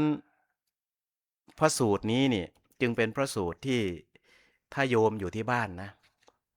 ว่างๆก็เอามาสวดโยมไม่ต้องรอพระหรอกเรายกขึ้นมาสวดที่บ้านเราแล้วก็พิจารณาไปเราจะได้เห็นว่าชีวิตของเราเนี่ยนะนะที่บอกว่าพึงเห็นด้วยปัญญาอันชอบเนี่ยขอให้พิจารณาสิ่งเหล่านี้มันจะทำให้เราเนี่ยไม่ต้องไปยึดถืออะไรมากมายไม่ต้องไปโกรธไม่ต้องไปคาดหวังไม่ต้องไปอะไรก็แค่ใช้ชีวิตให้มันมีความสุขทำให้พื้นที่ชีวิตของเรารู้สึกว่ามันง่ายต่อการก้าวไปอ่ะเนี่ยอาตมาผ่านโลกมากว้างมากเห็นชีวิตผู้คนอยู่ในต่างประเทศทั้งคนไทยทั้งคนต่างชาติ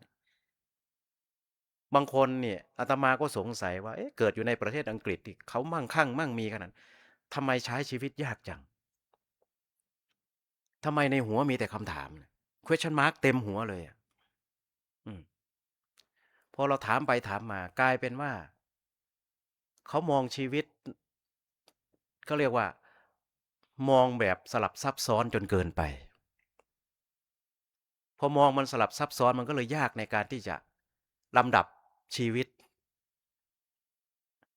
พอช่วงหลังๆได้เข้ามาศึกษาคำสอนของพระพุทธเจ้าได้มาสวดมนต์ตอนแรกก็สวดไม่เป็นนะฝรั่งเนี่ยสเปะสปะนะโยมนะวันนี้สวดเก่งกว่าพระนี่ฉะนั้นญาติโยมเนี่ยเห็นฝรั่งที่เขามานั่งกับเราอย่าไปคิดว่าเขาไม่รู้เรื่องนะบางทีเขาแม่นกว่าเรานะเพียงแต่เขาไม่บอกฉะนั้นเรานั่งอยู่ตรงนี้เราต้องแม่นนะแล้วก็มั่นด้วยอย่าแม่นอย่างเดียวต้องมั่นด้วยนะมั่นคือมั่นใจนะเราถึงจะรักษาพระศาสนาของเราเอาไว้ได้นี่ฉะนั้นการสาธยายอารัตนกนสูตรนี่จึงเป็นสูตรที่มีประโยชน์มากบางครั้งอาตมาก็ฟังเรื่องญาติโยมมาเยอะฟังเยอะมันก็นะบางครั้งหินเรามันก็กร่อนเหมือนกันนะจะไปรับมีดเขาให้คมเนี่ยมีดเขามาบางครั้งมันก็เป็นมีดขี้เมี่ยง นะรู้ใช่ไหมโยมมันคืออะไรอ่ะนะมันสนิมอ่ะโอ้หินเราก็ต้องคมเหมือนกันกว่าจะเอามีดเขาให้มันกลับคืนมาเป็นมีดที่คมสามารถประหารปัญหาในชีวิตเขาได้อ่ะนี่บางทีอ่ะพระเราก็ไม่ใช่ว่าจะไม่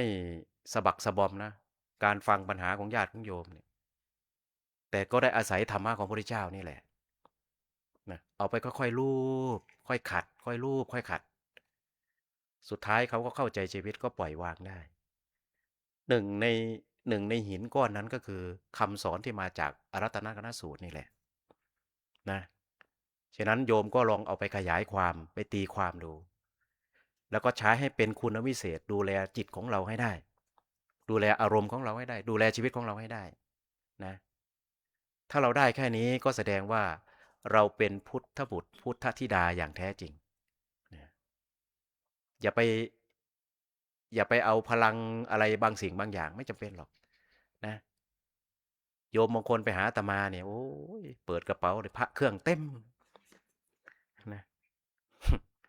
มันมีแต่ศักดิ์สิทธิ์นะนะมันศักดิ์สิทธิ์อย่างเดียวไม่พอหรอกนะมันต้องสักอย่างอื่นด้วยนะสักอะไรโยมสักแต่ว่าความหมายก็คือว่า let it be let it go แค่นั้นแหละอ้าวทีนี้มาต่ออันที่สองนะกี่โมงแล้วไม่รู้อาจารย์เรายังมีเวลาอยู่เราเหลือเวลา6 นาที เขาให้เลิก20 ทุ่มอ่ะโยมแต่ว่าหนังสือเรายังไม่ได้สวดเลยอ่ะ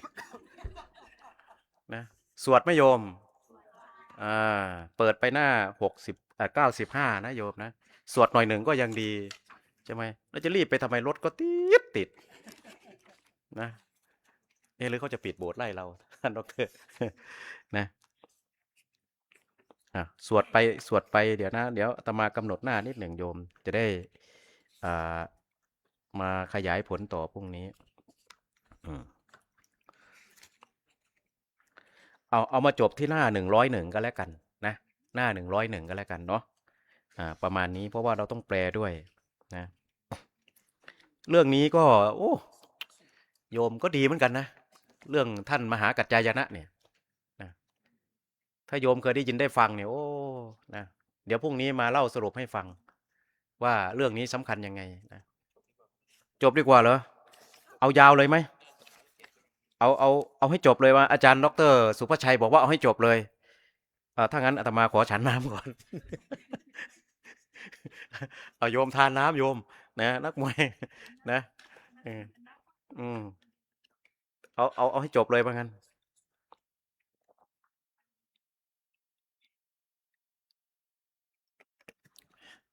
โยมป้าเป็นไรขำ เปิดได้ไหมโยมป้ามาทุกวันนะเนี่ยสุดยอดเลยนะอยู่ที่วัดเหรอโอ้อยู่คณะ5โอ้อยู่คณะเดียวกันโอ้โหกลับถึงอาตมาก็เข้าห้องจำวัดเท่านั้นแหละไม่มีอะไรไม่ได้ทักทายใครทั้งนั้นแหละนะโยมพร้อมหรือยังนะโสนสูตรวันนี้หลวงพี่พระมหาธีรวัตรโอ้โหพระมหากบเอาชื่อจริงท่านก่อนนะวีรวัตรใช่ไหมท่านเป็นมหาปรริญญา5 ประโยคเป็นพระที่ทรงปาติโมกข์นะเมื่อวานนี้ท่านอาจารย์เจ้าคุณราชท่านพูดเรื่องปาติโมกข์ปาติโมกข์มันมีอยู่2 อันนะโยมนะปาติโมกข์อันที่ 1ก็คือปาติโมกข์ที่เป็นโอวาทโดยตรงของพระพุทธเจ้าพระพุทธเจ้าตรัสเท่านั้นเขาเรียกว่าโอวาทปาติโมกข์นะผูกสุดท้ายของโอวาทปาติโมกข์ก็คือว่าสัพพปาปัสสะอาการนังกุศลสูปสัมปทาสจิตตปริโยทัปปนังโยมทำอะไรแล้วรู้สึกว่าไม่มั่นอกมั่นใจให้โยมพนมมือขึ้นแล้วก็กล่าว3 ประโยคนี้ว่าสัพพปาปัสสะอาการนังกุศลสูปสัมปทาแล้วก็สจิตตปริโยทัปปนังเอา3 บทให้พนมมือขึ้นเลยตั้งจิตอธิษฐานนะไม่ได้บอกไม่ว่าเป็นศักดิ์สิทธิ์นะไม่ได้เรื่องศักดิ์สิทธิ์นะแต่ให้นึกถึงคำสอนที่เป็นโอวาทของพระพุทธเจ้ามีโยมคนหนึ่งมาถามอาตมาว่าอาจารย์โยมขึ้นเครื่องบินนี่กลัวตายมากเลยมั้งกลัวแล้วจะขึ้นไปทำไมมันต้องกลับเมืองไทยนะอาจารย์จะทำยังไงถึงจะหายกลัวเอาคาถานี้ไปคาถาอะไรรู้ไหมโยมนะอวัตสังมายาบริตพัง ยังไงค่อยก็ตาย นะแต่อาตมาไม่แปลเขาฟังนะไม่ได้แปลอาตมาบอกแค่ว่าโยมเอาคาถานี้เขียนใส่กระดาษนะตอนที่โยมมัดแอลแล้วไม่ใช่มัดแอล โอ้ยหมดท่าเลยอะไรนะรัดเอวขออภัยท่านสุภชัยผมก็ไปบ้านผมแล้วโยมเอากระดาษนี้ขึ้นมาแล้วก็อ่านจนกว่าเครื่องมันจะขึ้นพ้นนะค่อยวางคือโรคชนิดหนึ่งอาตมาก็ไม่อยากเชื่อหรอกว่าเขาเรียกว่า panic attack เนี่ยมันอันตรายถึงขั้นหัวใจวายได้นะก็เลยบอกว่าโยมเอาคาถานี้ไปสวดนะอวัตสังมายามริตพังอวัตสังมายามริตพังสวดจนเครื่องมันเทคออฟขึ้นจนนิ่งแล้วค่อยเก็บ เอาแล้วตอนลงล่ะเจ้าคะก่อนจะลงเขาประกาศว่าขอให้ผู้โดยสารโน่นนี่นั่นโยมก็เอามาสวด แล้วก็ลงนะป่านนี้โยมน่าจะรู้ความหมายแล้วมั้ง นะนี่อันนี้เขาเรียกว่าโอวาทปาติโมกข์พอหลังจากนั้นมาพระพุทธเจ้าก็ประทานนะภิกขุปาติโมกข์227 ข้อนะพอประทานเสร็จแล้วเนี่ยพระองค์ก็ไม่ตัดอะไรก็ให้ภิกษุนะรวมกันแล้วก็สวดอย่างที่เมื่อวานนี้นะที่อธิบายละเอียดละออในเมื่อวานนี้อ่ะโยมพร้อมแล้วเนาะเอาขำโอ้ดีใจญาติโยมมีความสุขเนี่ยเอวเมสุตังเอกังสมยังภควาสาวัตถิยังวิหารติเชตวันเนอนาถปินดิกัสสะอาราเมข้าพระเจ้าได้สดับมาอย่างนี้สมัยหนึ่งพระผู้มีพระภาคประทับอยู่ณพระเชตวัน อารามของอนาถปินดิกะเศรษฐีเขตกรุงสาวัตถีเตนะโคปนะสัมเยนะอายัสสมามหากัจจาโนอาวันติสุวิหารติกุระคะเรปวัตเตปัพพะเตสมัยนั้นท่านพระมหากัจจานะพักอยู่ที่ภูเขาปวัตตะเมืองกุรุคระแคว้นอวันตีเตนะโคปนะสมเยนะโซโนอุปาสโกกุติกันโนอายะสมโตมหากัจจานัสสะอุปัฏฐาโกโหติครั้งนั้นอุบาสกชื่อโสนกุติกันนะเป็นอุปถาของท่านพระมหากัจจานะอัทธโคโสนัสสะอุปาสกัสสะกุกุกันนัสสะระโหคะตัสสะปฏิสัลลินัสสะเอวังเจตโสปริวิตโกอุทปาทิยะทายะทาโคไอโยมหากัจจาโนธัมมังเทเสตินยิทังสุกรังอาคารังอัจฉาวสตาเอกันตะปริปุณนังเอกันตะปริสุทธังสังขิลิขิตังพรหมจริยังจริตุงครั้งนั้นอุบาสกชื่อโสนกุติกันนะหลีกเร้นอยู่ในที่สงัด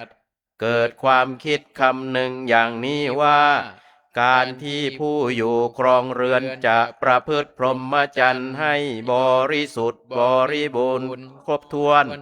ดุจสังที่ขัดดีแล้วอย่างที่พระมหากัจจานะแสดงธรรมไว้มิใช่กระทำได้ง่ายยังนูนาหังเก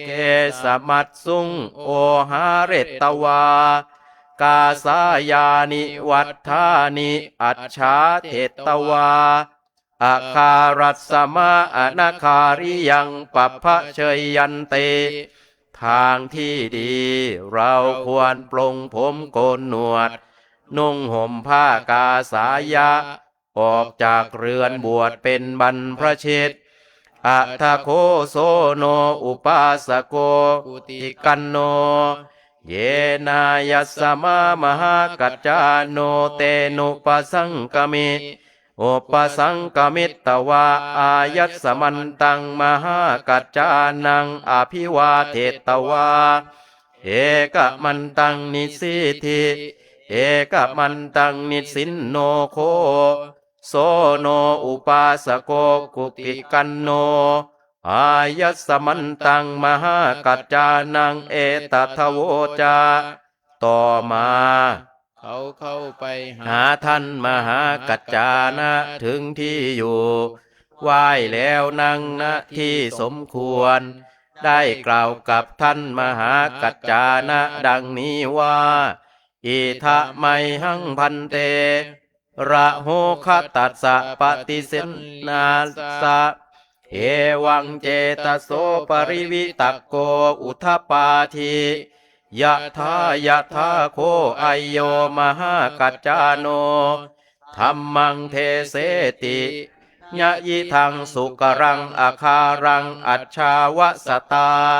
เอกันตะปริปุณนังเอกันตะปริสุทธังสังขิขิตังพรหมจาริยังจาริตุงท่านผู้เจริญ ขอโอกาส กาสกระผมหลีกเร้นอยู่ในที่สงัด เกิดความคิดคำหนึ่งอย่างนี้ว่า การที่ ผู้อยู่ครองเรือนจะประพฤติพรหมจรรย์ให้บริสุทธิ์ บริบูรณ์ครบถ้วนดุจสัง ที่ขาดดีแล้ว อย่างที่พระมหากัจจานะแสดงธรรมไว้ มิใช่กระทำได้ง่ายยังโนนาหังเกสมัตสุงโอหาเรตวากาสายานิวัฏฐานิอัจฉาเทตวาอาคารัสสมาอนาคาริยังปัพพะเชยยันเตปัพพาเชตุมังพันเตไอโยมหากัจจาโนเตทางที่ดีเราควรปลงผมโกนหนวดนุ่งห่มผ้ากาสายะออกจากเรือนบวชเป็นบรรพชิตขอพระคุณเจ้ามหากัจจานะโปรดให้กระผมบวชด้วย เถิดขอรับ เอวังวุตเตอายัสสมามหากัจจาโนโสนังอุปาสกังกุติกันนังเอตทะโวจาทุกกรังโคโสนะยาวชีวังเอกพัตตังเอกสยยังพรหมจาริยังเมื่อเขากล่าวอย่างนี้ท่านพระมหากัจจานะจึงกล่าวกับเขาดังนี้ว่าโสนะการประพฤติพรหมจรรย์ซึ่งต้องบริโภคอาหารมื้อเดียวนอนผู้เดียวจนตลอดชีพทำได้ยากอิงคะตะวังโสนะตัดเทวะอาคาริกะภูโตสมาโนพุทธานังสาสนังอนุยุญชา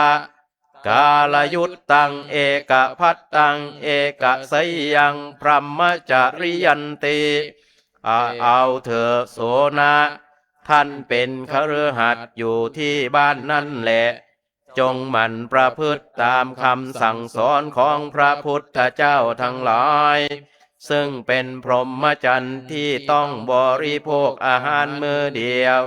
นอนผู้เดียวตามเวลาที่เหมาะสมเถิด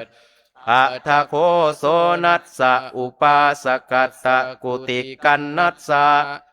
โยอโหสิปัพพชาภิสังคารโรโสปฏิปัสสัมภิครั้งนั้นความคิดที่น้อมไปเพื่อบรรพชาของอุบาสกโสนกุติกันนะระงับไปทุติยัมปิโคโสนัสสะอุปาสกัสสะกุตุกันนัสสะระโหคตัสสะปฏิสัลลีนัสสะเอวังเจตโสปริวิตกโกอุทธปาทิยะทายะทาโคไอโยมหากัจจาโน ธัมมัง เทเสตินะยิทังสุกรังอาคานังอัจฉาวสตาเอกันตะปริปุณนังกันตะปริสุทธังสังคิลิตังพรหมจาริยังจาริตุงแม้ครั้งที่สองอุบาสกโสนกุติกันนะหลีกเร้นอยู่ในที่สงัดเกิดความคิดคำหนึ่งอย่างนี้ว่าการที่ผู้อยู่ครองเรือนจะประพฤติพรหมจรรย์ให้บริสุทธิ์บริบูรณ์ครบถ้วนดุจสังที่ขาดดีแล้วอย่างที่พระมหากัจจานะแสดงธรรมไว้มิใช่กระทำได้ง่ายยังโนนาหังเกสมัตสุงโอหาเรตวากาสายานิวัฏฐานิอัจฉาเทตวาอาคารัสสมาอนาคาริยังปัพพะเชยยันเตทางที่ดีเราควรปลงผมโกนหนวดนุ่งห่มผ้ากาสายะ ออกจากเรือนบวชเป็นบรรพชิตทุติยัมปี โอ้ แม้ครั้งที่สองแล้วเข้าไปหาท่านพระมหากัจจานะถึงที่อยู่ไหว้แล้วนั่งณที่สมควร ได้กล่าวกับท่านมหากัจจายนะดังนี้ว่า ท่านผู้เจริญ ขอโอกาสกระปีกเล่นอยู่ในที่สงัด เกิดความคิดคำหนึ่งอย่างนี้ว่า การที่ผู้ครองเรือนจะประพฤติพรหมจรรย์ให้บริสุทธิ์บริบูรณ์ครบถ้วนดุจสังที่ขาดดีแล้ว อย่างที่พระมหากัจจายนะแสดงธรรมไว้ มิใช่ทำได้ง่าย ทางที่ดี เราควรปรง ผมโกนหนวด นุ่งห่มผ้ากาสายะ ออกจากเรือนบวชเป็นบรรพชิต ขอพระคุณเจ้ามหากัจจานะโปรดให้กระผมบวชดด้วยเถิดขอรับ ทุติยัมปิโคอายัสสมามหากัจจาโน โสนังอุปาสกังกุติกันนังเอตทะโวจา ทุกกรังโคโสนะ ยาวชีวังเอกพัตตังเอกสยยังพรหมจริยัง แม้ครั้งที่สองแล ท่านพระมหากัจจานะกล่าวกลับเขาดังนี้ว่า โสนะการประพฤติพรหมจรรย์ซึ่งต้องบริโภคอาหารมื้อเดียว นอนผู้เดียวจนตลอดชีพทำได้ยาก อิงคะตะวังโสนะตัดเทวะอาคาริกภูโตสัมมาโน พุทธานังสาสนังอนุยุญชากาลยุตตังเอกพัตตังเสยยังพรหมจริยันติแต่เอาเธอโสนะท่านเป็นคฤหัสถ์อยู่ที่บ้านนั่นแหละ จงหมั่นประพฤติตามคำสอนของพระพุทธเจ้าทั้งหลาย ซึ่งเป็นพรหมจรรย์ที่ต้องบริโภคอาหารมื้อเดียว นอนผู้เดียว ตามเวลาที่เหมาะสมเถิด ทุติยัมปิโคโสนัสสะอุปาสกัสสะกุติกันนัสสะโยอโหสิปัปพัชชาภิสังขารโรโสปฏิสัมภิแม้ครั้ง ที่สองความคิดที่น้อมไปเพื่อบรรพชาของอุบาสกโสนะติกันนะระงับไปตติยัมปิโคโสนัสสะอุปาสกัสสะกุติกันนัสสะระโหคตัสสะปฏิสัลลีนัสสะเอวังเจตโสปริวิตกโกอุตตปาธิยะถาโคไอโยมหากัจจาโนธัมมังเทเสสินายิทังสุกรังอาคารังอัจจาวสตาเอกันตะปริปุณนังเอกันตะปริสุทธังสังเขลิสิตังพรหมจาริรังจาริตุงแม้ครั้งที่สามสุบาสกโสนะกุติกันนะรีกเร้นอยู่ในที่สงัด เกิดความคิดคำหนึ่งอย่างนี้ว่า การที่ผู้อยู่ครองเรือนจะประพฤติพรหมจรรย์ให้บริสุทธิ์บริบูรณ์ครบถ้วนดุจสังที่ขัดดีแล้ว อย่างที่พระมหากัจจายนะแสดงธรรมไว้ มิใช่กระทำได้ง่าย ยังนูนาหังเกสมัตสุงโอหาเรตวากาสายานิวัฏฐานิอัจฉาเทตวาอัคคารัสมาอนาคาริยังปัปพะเชยยุนติทางที่ดีเราควรปลงผมโกนหนวด นุ่งห่มผ้ากาสายะออกจากเรือนบวชเป็นบรรพชิตตติยัมปิโคโสโนอุปาสโกกุติกันโนเยนายัสสมามหากัจจาโนเตนุปสังกมิ อุปสังกมิตตวาอายัสสมันตังมหากัจจานังอภิวาเทตวาเอกมันตังนิสิทธิเอกมันตังนิสินโนโคโสโนอุปาสโกกุติกันโนอายัสสมันตังมหากัจจานังเอตทะโวจาแล้วเข้าไปหาท่านมหากัจจาถึงที่อยู่ไหว้แล้วนั่งณที่สมควรได้กล่าวกับท่านมหากัจจานะดังนี้ว่าอิทะไมหังพันเตราหุคตัสสะปฏิสัลลีนัสสะเอวังเจตโสปริวิตักโกอุตตปาที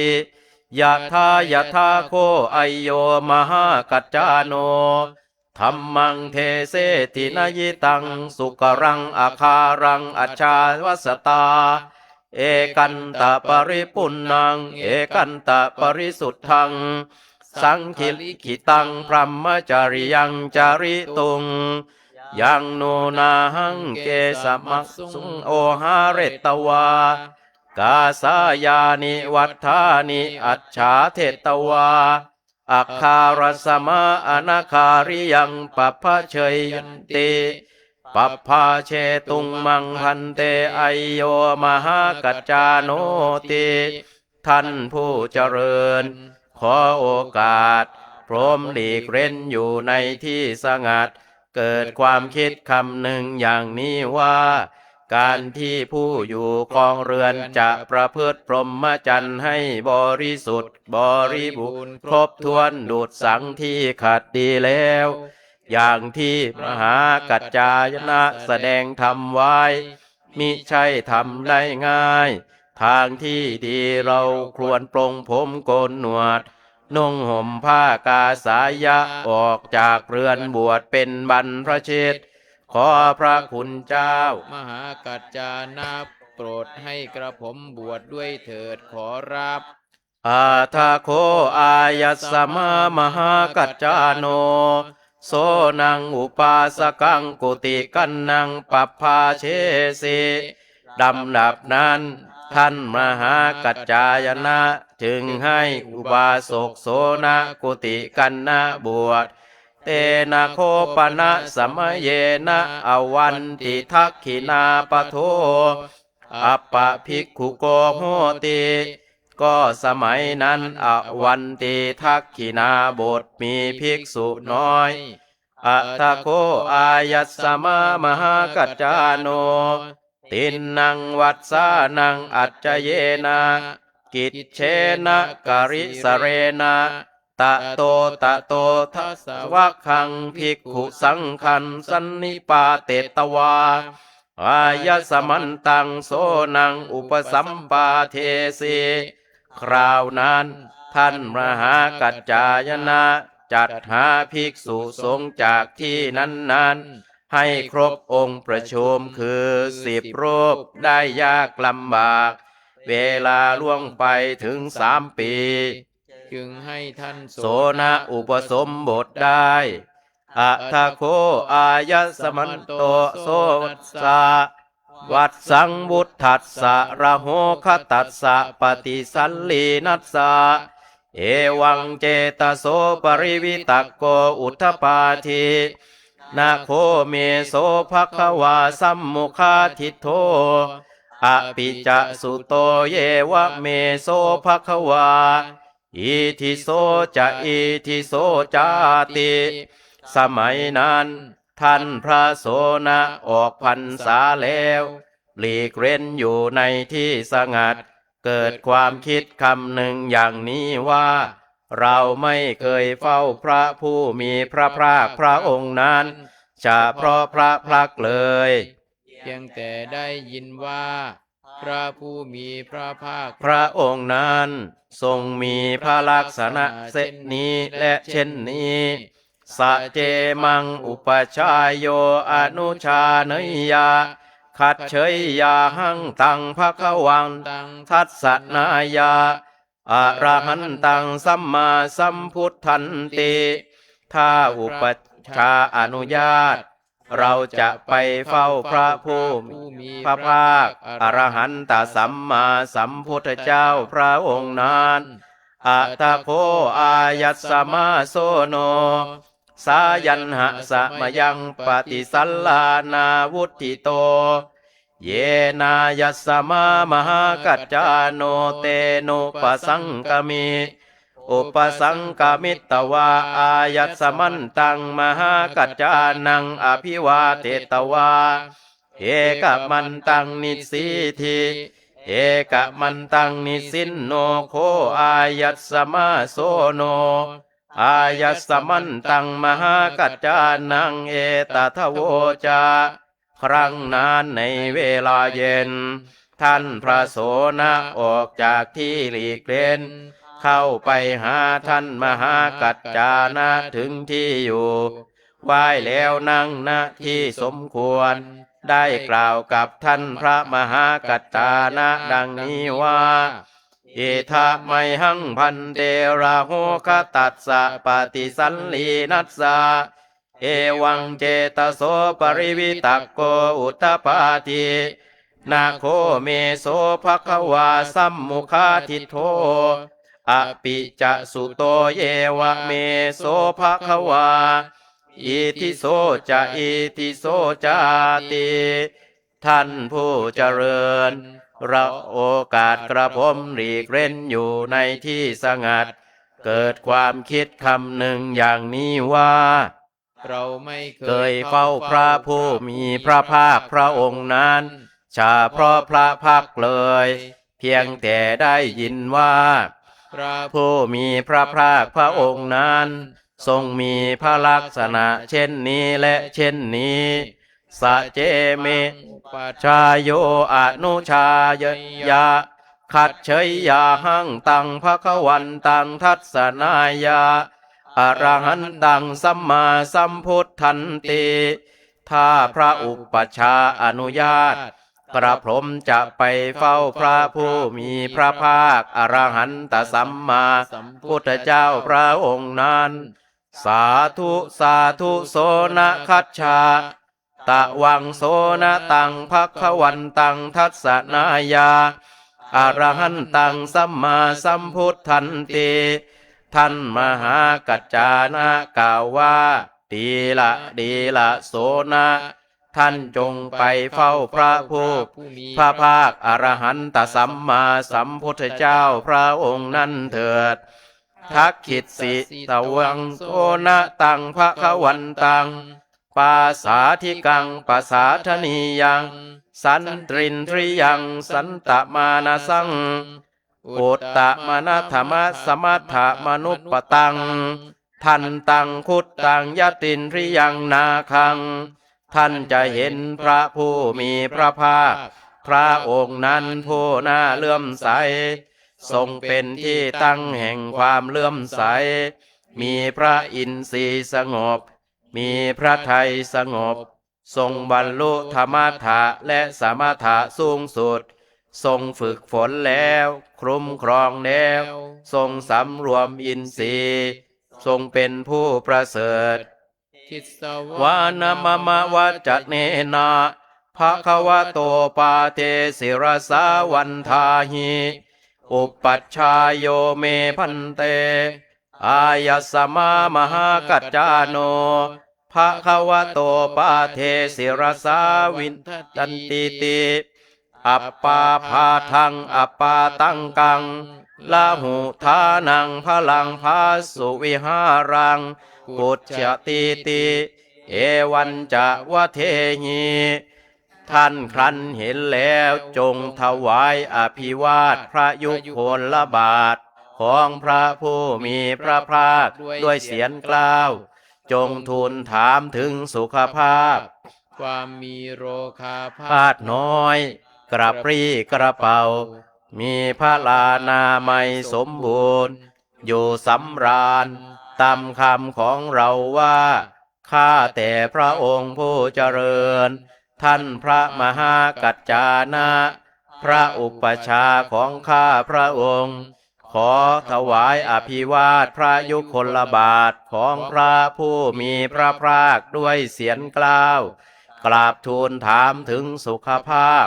ความมีโรคาพาธน้อย กระปรี้กระเปร่า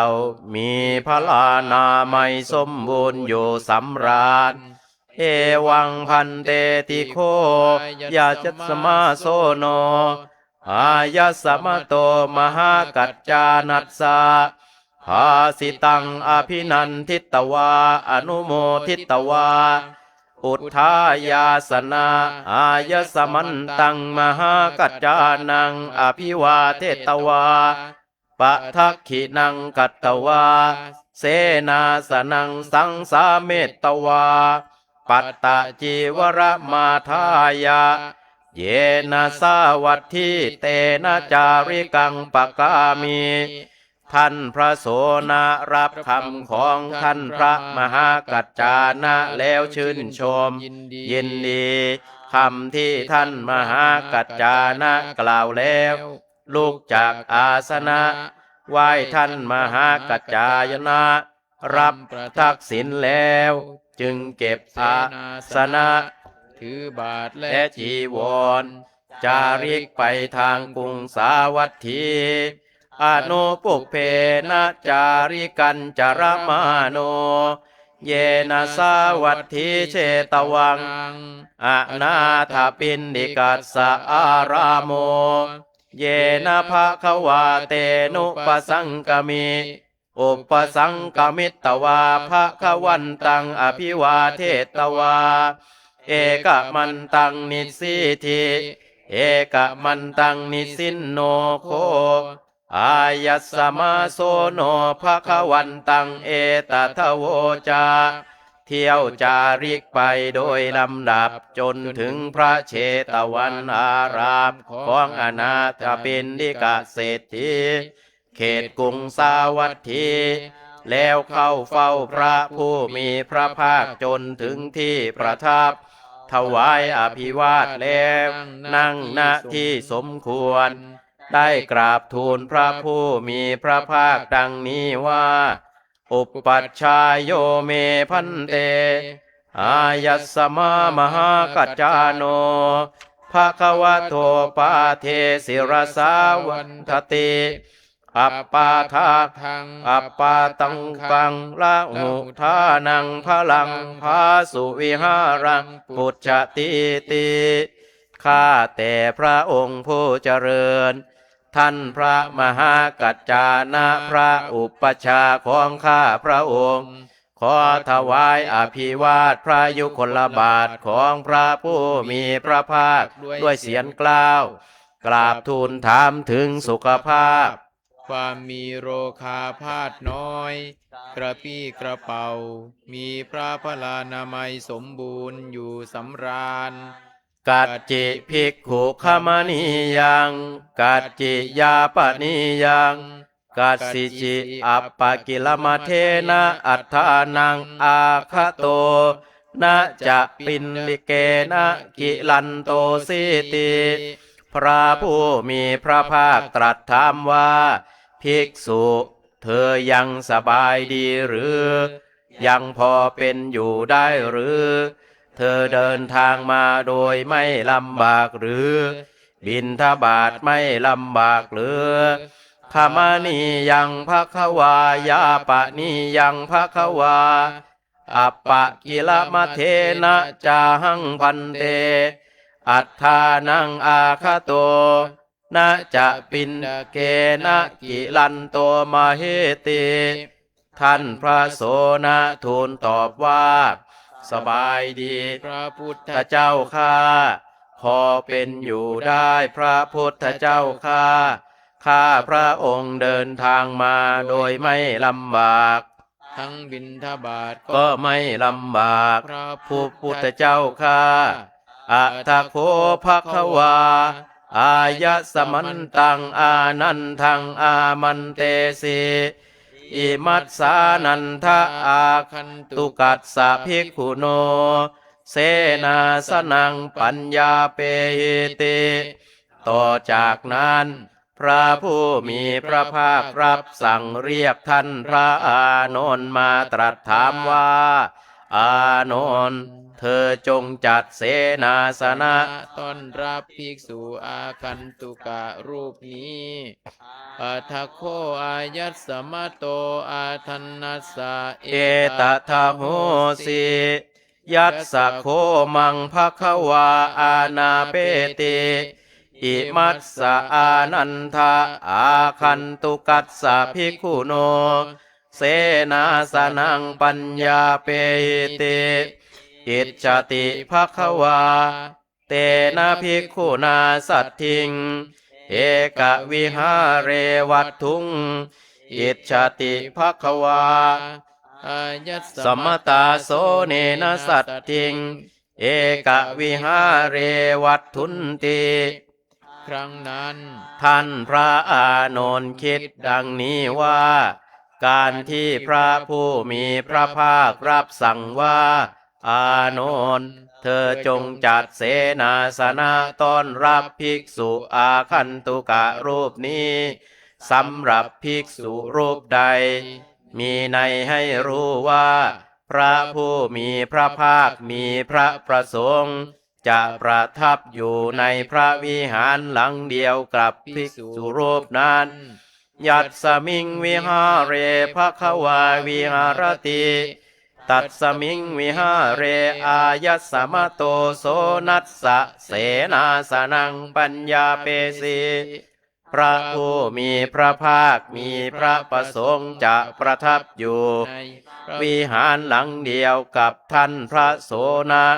จึงจัดเสนาสนะต้อนรับพระโสในพระวิหารอันเป็นที่ประทับของพระผู้มีพระภาคอัตถโคภควาพระหูเทวรัตติงอัปโภกาเสนิสัชชายะวิตินาเมตตวาปาเทปาคาเทตวาวิหารังปาวิเศอายัสสมาปิโคโสโนพระหูเทวรัตติงอัปโภกาเสนิสัชชายะวิตินาเมตตวาปาเทปะคาเลตตวาวิหารังปาวิเศครั้งนั้นพระผู้มีพระภาคประทับอยู่ในที่แจ้งจนดึกจึงทรงล้างพระบาทแล้วเสด็จเข้าพระวิหารฝ่ายท่านพระโสนะก็อยู่ในที่แจ้งจนดึกจึงล้างเท้าแล้วเข้าพระวิหารอัตตโคภควารัตติยาปัจโจสมยังปัจจุทธายาอายัสสมันตังโสนังอัจเจสีปฏิภาตุตังภิกขุธัมโนภาสิตุนติพอถึงเวลาใกล้รุ่งพระผู้มีพระภาคทรงลุกขึ้นแล้วทรงเชื้อเชิญท่านพระโสนะว่าภิกษุเธอจงกล่าวธรรมตามถนัดเถิดเอวังพันเตติโคอายัสสมาโสโนภควโตปฏิสุตตวาโสลัสสะวัฏกะวกานิสัพพาเนวะสะเรนะอภนิท่านพระโสนะทูลรับสนองพระดำรัสแล้วได้สวดพระสูตรทั้งหมด16สูตรในอัฏฐกวากโดยทำนองสารพัญญาอัตถโคภควาอายัสสมโตโสนัสสะสารพัญญปริโยสาเนอัพพโนโมทิสาธุสาธุภิกขุสุขหิตานิภิกขุอัฏฐกวกานิสุมนสิกตานิสุปทาริตานิกัลยาณิยาสิวาจายะสัมมนาคโตวิสัทธายะอเนลคลายะอัตถัสสะวิญญาปนิยากติวัตโสสิตวังภิกขุติเมื่อท่านพระโสนะสวดทำนองสารพัญญาจบแล้ว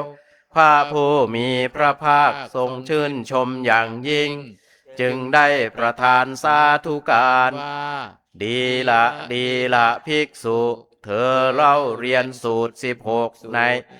อัตถกวักมาดีแล้วจำได้แม่นยำดี เปล่งเสียงสวดได้ไพเราะเพราะพริ้ง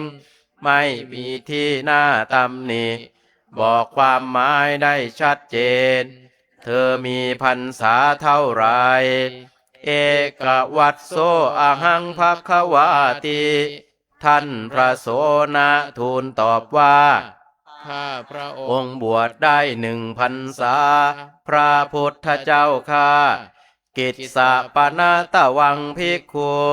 เอวังจิรังอากาสีติ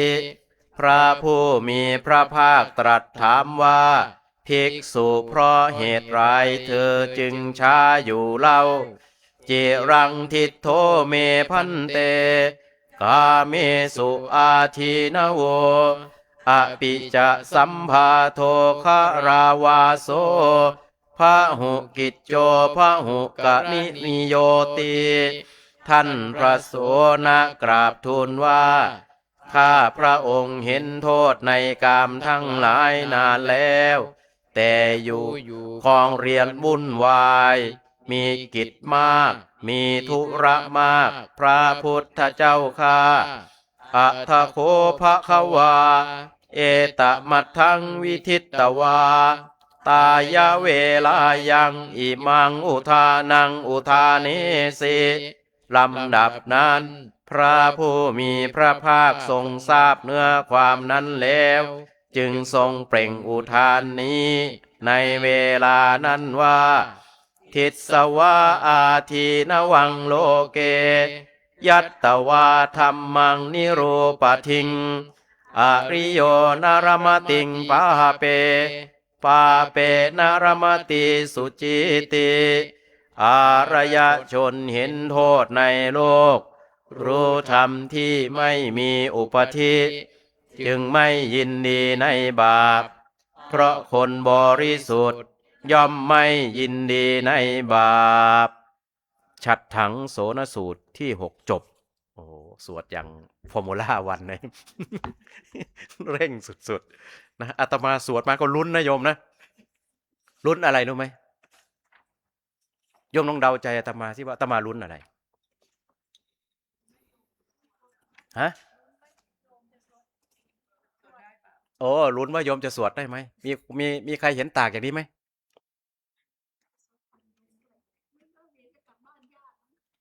โอ้โหกรุงเทพไม่ยากหรอกโบลแท็กซี่แก๊ปแท็กซี่ แล้วก็อูเบอร์แท็กซี่ แล้วก็อะไรไม่รู้อะสีเขียวสีเหลืองสีชมพู แต่เขาไม่จอดรับ พูดเล่นนะ คืออาตมาลุ้นว่าฮะอ้าวถามอะไรอ้าวอุปธิมันก็ชัดอยู่แล้วอ่ะคำตอบมันอยู่ตรงหลังไง ใจจึงไม่ยินดีอะไรอะก็แสดงว่าธรรมนั้นมันต้องไม่มีบาปอุปธิก็คือไม่เข้าไปตั้งอยู่ในธรรมที่มันไม่มีบาปธรรมไหนที่มีบาปก็ไม่เข้าไปตั้งดิ ก็คือไม่ไปประพฤตินั่นเนี่ยใช่ไหมอย่างสมมติว่าเขาให้เลนเอาไว้เนี่ยคุณต้องขับรถตามเลนนะแต่ถ้าคุณเข้าไปสวนเลนเขาแปลว่าคุณนะเข้าไปในธรรมที่มีอุปธิธรรมที่ไม่มีอุปธิก็คือไม่มีในคือคุณไม่ผิดนะเข้าไม่ไปตั้งอยู่ในความชั่วหรือว่าไม่ทั้งทางที่มันเป็นบาปนะทีนี้มาเฉลยคำถามอาตมาที่บอกว่าอาตมาลุ้นว่าท่านโสนะจะได้บวชไหมใช่พูดแล้วพูดอีกอุตส่าห์หลีกเล่นไปนั่งสงบหลับตามิบอยู่เนี่ยยังไงมันก็ไม่คือมันไม่ถึงแก่นนะยังไงก็ยังนึกว่าถ้าได้ปลงผมโกนหนวดห่มผ้าเนี่ยมันถึงจะแล้วความหมายแล้วก็ไปถามแล้วถามอีกจนในที่สุดท่านกัจจายนะใจอ่อนนะบวชก็บวชรู้สึกรำคาญหรือเปล่าไม่แน่ใจนะ แต่เป็นการดูความตั้งใจแล้วก็เห็นความตั้งใจของโสนะว่าโอ้เขามีความตั้งใจมาขอถึง3 ครั้งแต่การบวชไม่ได้ง่ายโยมเพราะว่าพื้นที่ที่ท่านมากัจจายนะอยู่นี่ไม่มีนะสงฆ์จตุรวรรคปัญจวรรคทัศวรรคนี่ไม่มีอันนี้คืออุปสรรคหนึ่งของการบวชสมัยพุทธกาลวันนี้ง่ายก็ไม่อยากบวชแล้ววันนี้นะอุปชฌาย์เนี่ยเต็มอยู่เนี่ยเดือนหน้าก็สอบกันแล้วหลายร้อยรูปที่วัดสามพระยาเนี่ยอาตมาก็เพิ่งสอบได้มาเมื่อปี67เนี่ยนะท่องแล้วท่องอีกเนี่ยอุปสันปันเนนะภิกขุนาเมตุโนธัมโมนะปฏิเสวิตัพโพอันตมโสเนี่ยนะต้องทวนมันทุกคืนไม่งั้นลืมรอตั้ง3 ปีจึงได้บวชกว่าท่านกัจจายนะจะไปรวบรวมพระมาได้เนี่ยยากมากนะนี่เราโยมของยากในพุทธศาสนาเนี่ยพอบวชแล้วเนี่ยก็ตั้งความปรารถนาของท่านโสนะคืออะไรเข้าเฝ้าพระพุทธเจ้านี่เวลาสวดมันต้องจับประเด็นได้อย่างเงี้ยโยมถ้าใครสวดแล้วจับประเด็นไม่ได้แปลว่าสวดแบบง่วงนอนมีไหมที่นี่สวดแล้วง่วงนอนมีไหมไม่มีนะที่ไม่ง่วงนอนเพราะอะไรเพราะมือข้างหนึ่งไล่ยุงไปด้วย ก็ไปหาท่านกัจจายนะอุปชฌาย์ว่าผมนี่มีความปรารถนาอยากจะได้ยนต์โฉมพระพุทธเจ้าเหลือเกินเคยอาจจะได้ยินได้ฟังว่ามีพระลักษณะแบบนี้ลักษณะของพระพุทธเจ้ามีลักษณะกี่อย่างโยมนะที่เปล่งออกมาเขาเรียกอะไรอ่ะมีกี่อันเอาสัพพะรังสีก่อนโยมมี6 6 สีนี่ฉะนั้นเวลาใครไปเห็นเนี่ยโอ้ยโยมนะที่โกรธก็หายโกรธนะทะเลาะกับภรรยาไปเห็นพระพุทธเจ้าเนี่ยหายโกรธแล้วเอ้ามีพอมีอะไรมายืนยันว่าการได้เห็นพระลักษณะของพระพุทธเจ้าเนี่ยจึงเป็นกุศลอย่างยิ่งมาฆมานพโยมมาฆมานพเนี่ยจะตายแหละไม่ตายแหละนอนหายใจพะงาบเหมือนปลาที่มันไม่มีน้ำอ่ะนะแต่พอได้เห็นพระรัศมีของพระพุทธเจ้าปุ๊บขึ้นมาเนี่ยนะมัทธกุลลีหลวงพี่ผมก็หลงบทแล้วนะโยมไม่ต้องยกมือใส่กันโยมอย่าทะเลาะกันโยมอาจารย์ด็อกเตอร์บอกแล้วว่ามัทธกุลลีโทษทีอาตมาพูดผิดเองนะมันขึ้นด้วยมอมาเหมือนกันนะอนุโลมโยมบอกว่าอนุโลมนะได้เห็นแวบเดียวเท่านั้นนะตายได้ไปเกิดสวรรค์เลยนะแต่สิ่งที่ท่านเสียดายก็คือว่าสงสารพ่อตัวเองที่ไปให้ทานแบบผิดวิธีขนข้าวขนของไปวางอยู่หลุมฝังศพคนยิ้มคือพวกมด พวกนกก็ยิ้มมาแล้วลูกเห็นก็เลยโอ้อย่างนี้ไม่ได้แล้วพ่อทำแบบนี้ไม่ใช่ทางก็เลยนะหาอุบายที่จะมาทำให้พ่อเปลี่ยนใจไปทำบุญในสำนักของพระพุทธเจ้าใช่ไหมโยมใช่ไหมจำได้นะแล้วสำเร็จไหมโยมสำเร็จนะเปลี่ยนใจพ่อจนสำเร็จเห็นไหมโยมใครที่เปลี่ยนใจพ่อแม่ตัวเองทำถูกวิธีเนี่ยเป็นบุญอย่างยิ่งนะพระลักษณะของพระพุทธเจ้าที่ท่านโสนะนี่อยากจะพบอยากเห็นเนี่ยเป็นความฝันว่าอย่างน้อยเนี่ยโอ้ได้ไปเห็นก็ยังดีแล้วเป็นดี2 เท่าเลยนะโยมดี2 เท่าคือยังไงพอได้มาสำนักของพระพุทธเจ้าแล้วเนี่ยพุทธเจ้าให้จัดที่พักอยู่ในวิหารเดียวกันเอาอย่างโยมอย่างเงี้ยได้ไปเฝ้าสมเด็จพระสังฆราชเนี่ยพระสังฆราชตรัสว่าเฮ้ยเจ้าหนุ่มคนนี้ให้พักตรงเนี้ยเหมือนเท้าจะร้อยอ่ะใช่ไหมเผื่อท่านอยากจะถามสารทุกข์สุขดิบว่าโอ้ยมาไกลขนาดนี้เห็นไหมความห่วงใยของพระพุทธเจ้าเนี่ยนะพระพุทธเจ้าถามอะไรบ้างโยมจำได้ไหมในบทสวดที่ผ่านมาถามยังไงบ้างอะไรนะบวชนานแล้วหรือบิณฑบาตยากหรือไม่เดินทางลำบากไหม โอ้ยถามแค่นี้มันก็นะ เอาแค่ว่าเรากลับไปหาพ่อแม่เราอ่ะ ท่านถามว่าลูก เดินทางมาเหนื่อยไหมเท่านั้นแหละ ไอ้ที่ตัวเลงด้วยความยากลำมันหายไม่รู้นะท่านโสนะก็คงไม่ต่างกัน ดีใจนะได้ไปเห็นพระพุทธเจ้าแล้วยังได้รับคำไอ้ถามด้วยความเอ็นดูด้วยความห่วงใยเนี่ยเห็นไหมสิ่งหนึ่งที่ยังเป็นเครื่องหมายคำถามอยู่ในอาตมาก็คือว่า ไอ้16อ่าอัฏฐารกะวรรคเนี่ยเดี๋ยวอาตมาจะต้องไปหาคำตอบต่อ ว่าเป็นบทสารพันยะยังไง สารพันยะก็สวดยังไงโยม เคยสวดไหมสารพันยะ บทไหนที่เราสวดสารพันยะ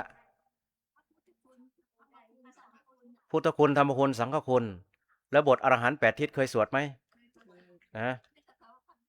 กลัวถ้าจะพาโยมสวดแล้วมันจะดึกไปไหมเนี่ยนะสัมพุทโธทิปะทังเสโธใช่ไหมไอคำตัวนี้เนี่ยสวดผิดกันนะโยมเนี่ยไอวรรคที่2เนี่ยนี่สินโนอยู่ด้วยเลยนะหลายคนนะท่านดร.สุภชัยต่อไปเลยนี่สินโนเนี่ยมันจะนี่สินโนเต็มอยู่เนี่ยนะยังจ่ายไม่หมดอยู่เนี่ยต้องนิโยมนะอย่าไปนี่สินโนนะนิสินโนเจวะมัตชิเมเอาต่อไปโกนอะไรโยปุปภาภาเคจาเนี่ยแล้วที่พูดเนี่ยที่สวดเนี่ยโยมมันอยู่ที่ไหนอ่ะอยู่ที่วัดนี่แหละวัดเชตวันเนี่ยที่ท่านโสนะไปพระพุทธเจ้านี่แหละใช่อยู่ที่นี่เลยเนี่ยถ้าใครเคยไปวัดเชตวันจะมีต้นโพอยู่อ่ะ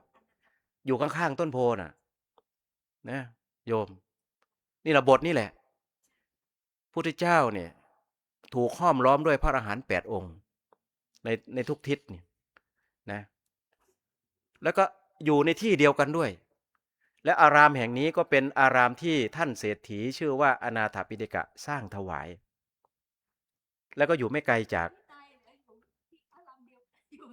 อะไรนะโยมนะ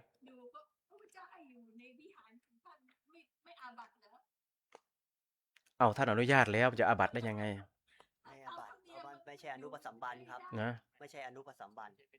ไม่ใช่เป็นเนนเป็นพระแล้วนะเนี่ยเป็นพระตะกี้ก็บอกแล้วรอตั้ง3 ปีกว่าจะได้บวชนะพระได้พระได้ไม่ใช่อนุปสัมบันแปลว่าเนนได้3 คืนถ้าพระได้โยมถ้าพระพุทธเจ้าตรัสแต่ไม่มีผิดนะอย่าสงสัย เอาจริงๆอาตมาเชื่ออย่างนั้นนะถ้าสิ่งใดพระพุทธเจ้าพูดเนี่ยก็คือเพราะอะไรเพราะว่าพระองค์แม่นอยู่แล้วนะนี่โอ้โหวันนี้สวดทั้ง2 เรื่องใหญ่ๆเลยนะวันนี้ได้อรรถรสมากฉะนั้นพรุ่งนี้มีใครจะไม่มายกมือขึ้นอ้าวโอ้มามี2จะไม่มานะทำงานใช่ไหมโอ้ยน่าเสียดายนะอยู่ไลฟ์YouTubeอยู่ที่บ้านนะโยมทำงานไปด้วยก็สวดไปด้วยนะนะฉะนั้นวันนี้ก็ได้ใช้เวลาญาติโยมมาโอ้สมควรโยมที่ลอนดอนก็ดูไปด้วยฟังไปด้วยอาตมาก็ถ่ายทอดสดไปถึงประเทศอังกฤษนะแล้วก็ในเพจของวัดมหาธาตุใหญ่ก็ไปทั่วโลกซึ่งจริงๆวันนี้เนี่ยอาตมาจะต้องเดินทางกลับลอนดอนเที่ยว6 ทุ่มคืนนี้นะแต่ความโชคร้ายโยมไม่มีพาสปอร์ตนะ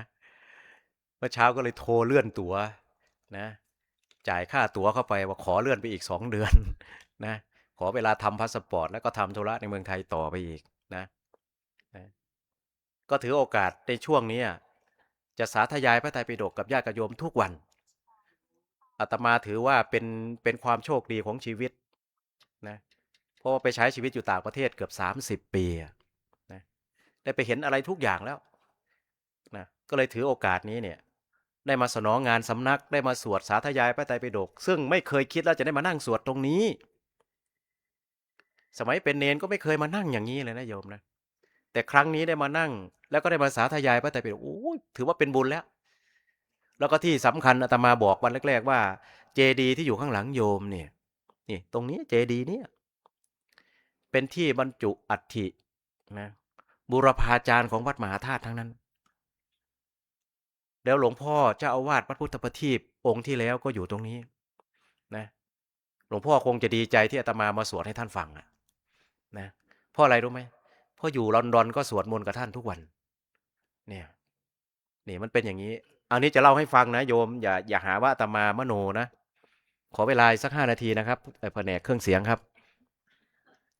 แผนกเจ้าหน้าที่ด้วยอาตมาปกติฉันเพลเสร็จแล้วก็จะเดินรอบวิหารคต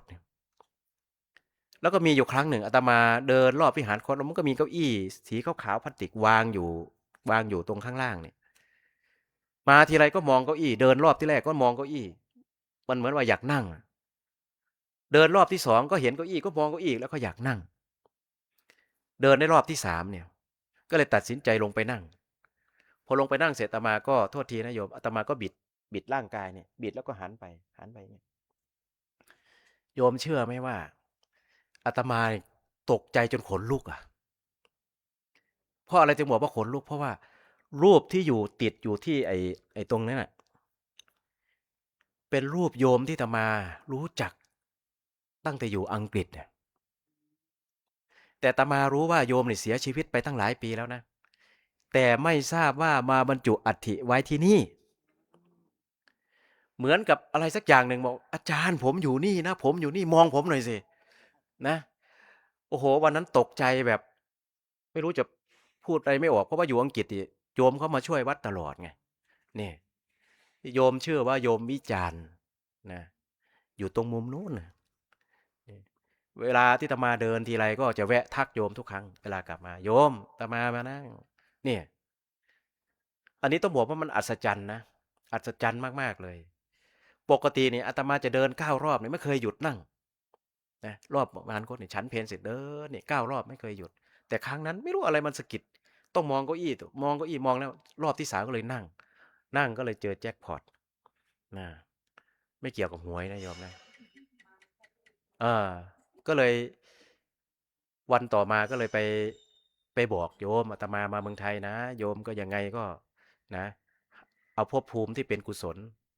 นะไม่ต้องห่วงอะไรโยมผู้หญิงก็โอเคโยมลูกก็โอเคลูกชายก็อยู่ฮ่องกงลูกสาวก็ทำงานแล้วอะไรแล้วโยมไม่ต้องห่วงนะบ้านที่อังกฤษก็ไม่ต้องห่วงแล้วเด็กๆเขารู้แลอาตมาก็ว่าอย่างนี้คือความคุ้นเคยกันนะโยมอยู่ด้วยกันมาตั้งเกือบ20 ปีนะโยมเขาก็ป่วยแล้วก็กลับมาเมืองไทยแล้วก็เอากระดูกมาบรรจุไว้ที่วัดมหาธาตุเรานะแล้วก็รู้จักหลวงพ่อเจ้าคุณหลวงพ่อเจ้าวาดเราดีมากนะเพราะเคยอยู่ด้วยกันนะฉะนั้นวันนี้ญาติโยมก็มาร่วมกันสาธยายรู้จักโยมรู้จัก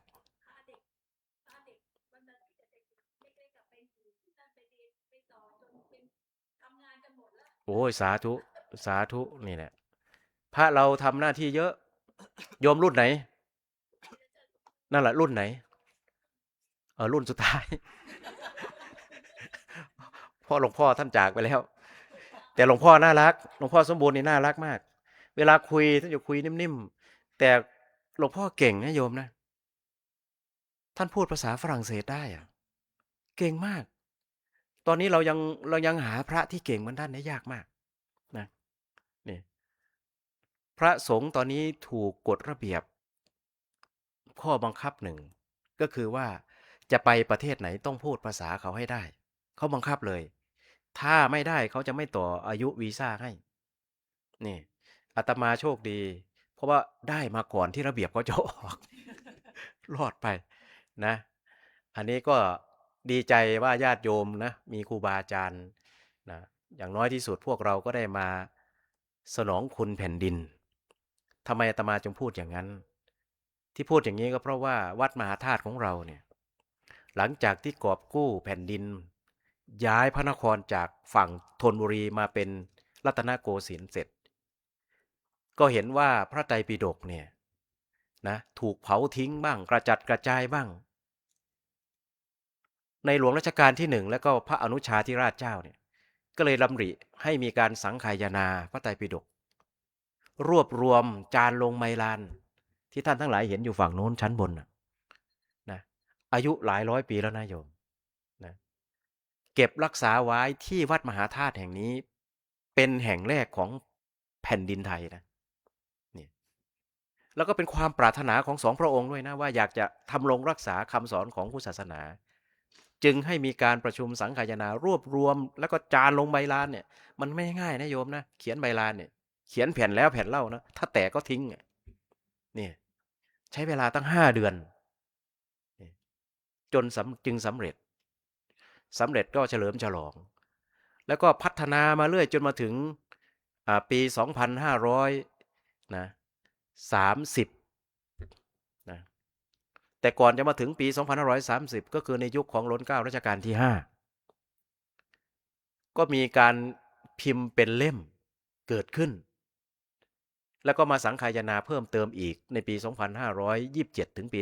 2530ซึ่งเป็นปีที่อาตมาย้ายจากอุบลมาอยู่วัดมหาธาตุเป็นเนนแล้วก็เห็นครูบาอาจารย์ขึ้นบนตำหนักสมเด็จนั่งเป็นกองสังฆายนาเรียบเรียงแล้วก็จัดพิมพ์เฉลิมฉลองถ้าจำไม่ผิดน่าจะเป็นครองราชย์ครบ60ของในหลวงร9เนี่ยรวมแล้วนี่ตั้งแต่อดีตจนถึงปัจจุบันก็คือ236 ปี236 ปีนี่ก็คือหลังจากที่ทำอะไรได้หลายอย่างเรียบร้อยวัดมหาธาตุก็คือ330ตีว่า341 ปีนะเพราะว่าเราเพิ่งฉลองมา338ใช่ไหมโยมก็บวกลบคูณหารมาก็แล้วกันนี่คือการสนองคุณแผ่นดินแล้วก็วัดมหาธาตุแห่งนี้ที่ด้านหลังพวกอาตมา3 รูปเนี่ยเป็นที่บรรจุอัฐิพระบิดาของรัชกาลที่1อยู่ข้างหลังเรานี่แล้วรัชกาลที่1ก็คือผู้ที่ทำให้แผ่นดินของเราเนี่ยมีความเป็นปึกแผ่นมั่นคงจนพวกเรามีแผ่นดินเป็นของตัวเองใครไม่เคยไปอยู่ต่างประเทศจะไม่รู้สึกนะจะไม่รู้สึกแต่อาตมาไปอยู่มา30 ปีเนี่ยมันรู้สึกนะรู้สึกว่าตื่นขึ้นมาทีไรก็ยังมีความภูมิใจว่าเรามีแผ่นดินเกิดนะถึงจะไปอยู่บ้านเมืองเขากว่าเขาจะสู้มาได้เนี่ยประเทศอังกฤษนะโยมนะสู้รบตบมือกันโอ้ยนะไม่รู้ก๊กไหนต่อก๊กไหนข้างเหนือก็สกอตแลนด์ข้างๆก็เวลส์สู้กันอย่างหนักเห็นไหมกว่าจะรักษาแผ่นดินเอาไว้ได้เนี่ยฉะนั้นเราก็เหมือนกันการที่โยมเสียสละเวลามานั่งสาธยายพระไตรปิฎกก็เท่ากับว่าเรามาสนองคุณแผ่นดินของเราด้วยแล้วก็ที่สำคัญที่สุดต่อจากนี้เราก็จะได้ถวายเป็นพระราชกุศลแด่สมเด็จพระนางเจ้าสิริกิติ์พระบรมราชินีนาถพระบรมราชชนนีพันปีหลวงเนี่ยบทบาทของพระองค์อาจจะไม่โดดเด่นในแง่ของการทำพระราชกรณียกิจในได้หลายเรื่องแต่ขอให้เราจำไว้อย่างหนึ่งว่าคนข้างหลังเนี่ยอาตมาขอใช้คำง่ายๆว่าคนข้างหลังเนี่ยคือพลังสำคัญมากนะครอบครัวหนึ่งจะประสบความสำเร็จเนี่ยมันไม่ใช่ว่ามีแต่ทางเช้าหน้าเท่านั้นนะถ้าภาษาใหม่ๆก็เรียกว่าหลังบ้านนี่สำคัญกว่าจะเป็นแผ่นดินไทยเข้มแข็งมาจนถึงทุกวันนี้เนี่ยไม่ใช่เรื่องง่ายแม้มายุคนี้สมัยนี้อาจจะเกิดคำถามจะยังไงก็สุดแท้แต่พระองค์ท่านก็ถือว่าดูแลแผ่นดินไทยเรามาเคียงบ่าเคียงไหลในหลวงร9มาเนี่ยนะฉะนั้นพวกเราต้องไม่ลืมพระคุณอันนี้อาตมาเชื่อว่าทุกท่านที่นั่งอยู่ตรงนี้เนี่ยนะสำนึกในพระมหากรุณาธิคุณอยู่แล้วเอาล่ะขอให้ท่านทั้งหลายพนมมือขึ้นนะแล้วก็ว่าตามอาตมานะอิทังเมปุญญังอิทังเมปุญญังนิพพานัสสะนิพพานัสสะปัจจโยโหตุ ปัจจโยโหตุ ขอกุศลส่วนนี้ ขอกุศลส่วนนี้จงเป็นเหตุเป็นปัจจัย จงเป็นเหตุเป็นปัจจัยให้ข้าพเจ้า ให้ข้าพเจ้าได้บรรลุ ได้บรรลุ มรรคผลนิพพาน มรรคผลนิพพาน ในอนาคตการ ในอนาคตการ เบื้องหน้านุ่นเทิน เบื้องหน้าน้นเทิน อิทังเม อิทังเม ปุญญาภาคัง ปุญญาภาคัง สัพพะสัตตานัง สัพพสัตตานัง เทมิ เทมิ ข้าพระเจ้า ข้าพระเจ้า ขออุทิศ ขออุทิศ ส่วนบุญ ส่วนบุญ ส่วนกุศล ส่วนกุศล ที่ได้ตั้งใจ ที่ได้ตั้งใจ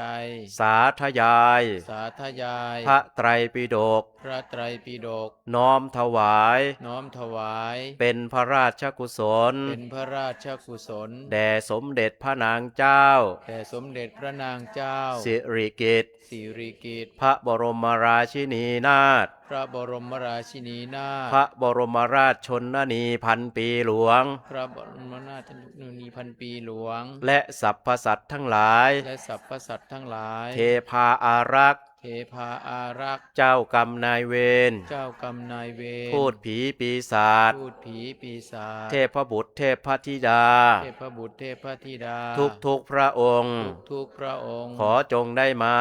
ขอจงได้มา ร่วมอนุโมทนา ร่วมอนุโมทนา ในส่วนบุญ ในส่วนบุญ ในส่วนกุศล ในส่วนกุศล ที่ข้าพระเจ้าทั้งหลาย ที่ข้าพระเจ้าทั้งหลาย ได้ตั้งใจ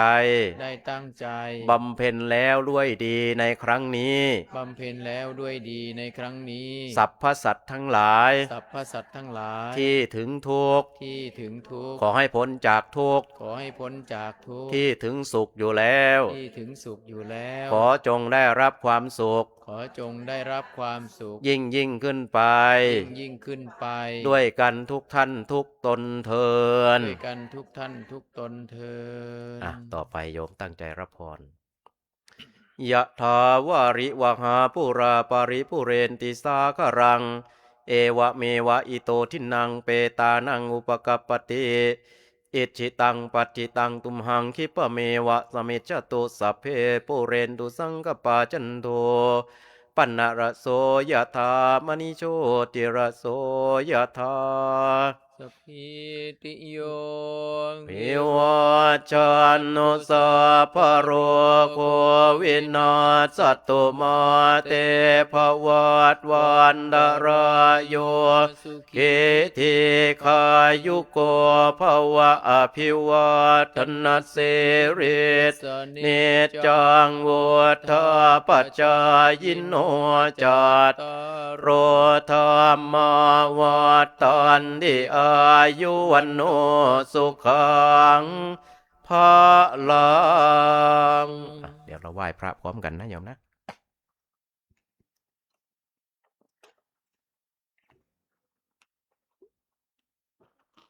อะระหังสัมมาสัมพุทโธภะคะวาพุทธังภะคะวันตังอภิวาเทมิสวากาโตภะคะวะตาธัมโมธัมมังนามัสสามิสุปฏิปันโนภะคะวะโตสาวกสังโฆสังฆังนามามิกราบพระสงฆ์นี่พร้อมๆกันนะโยมนะ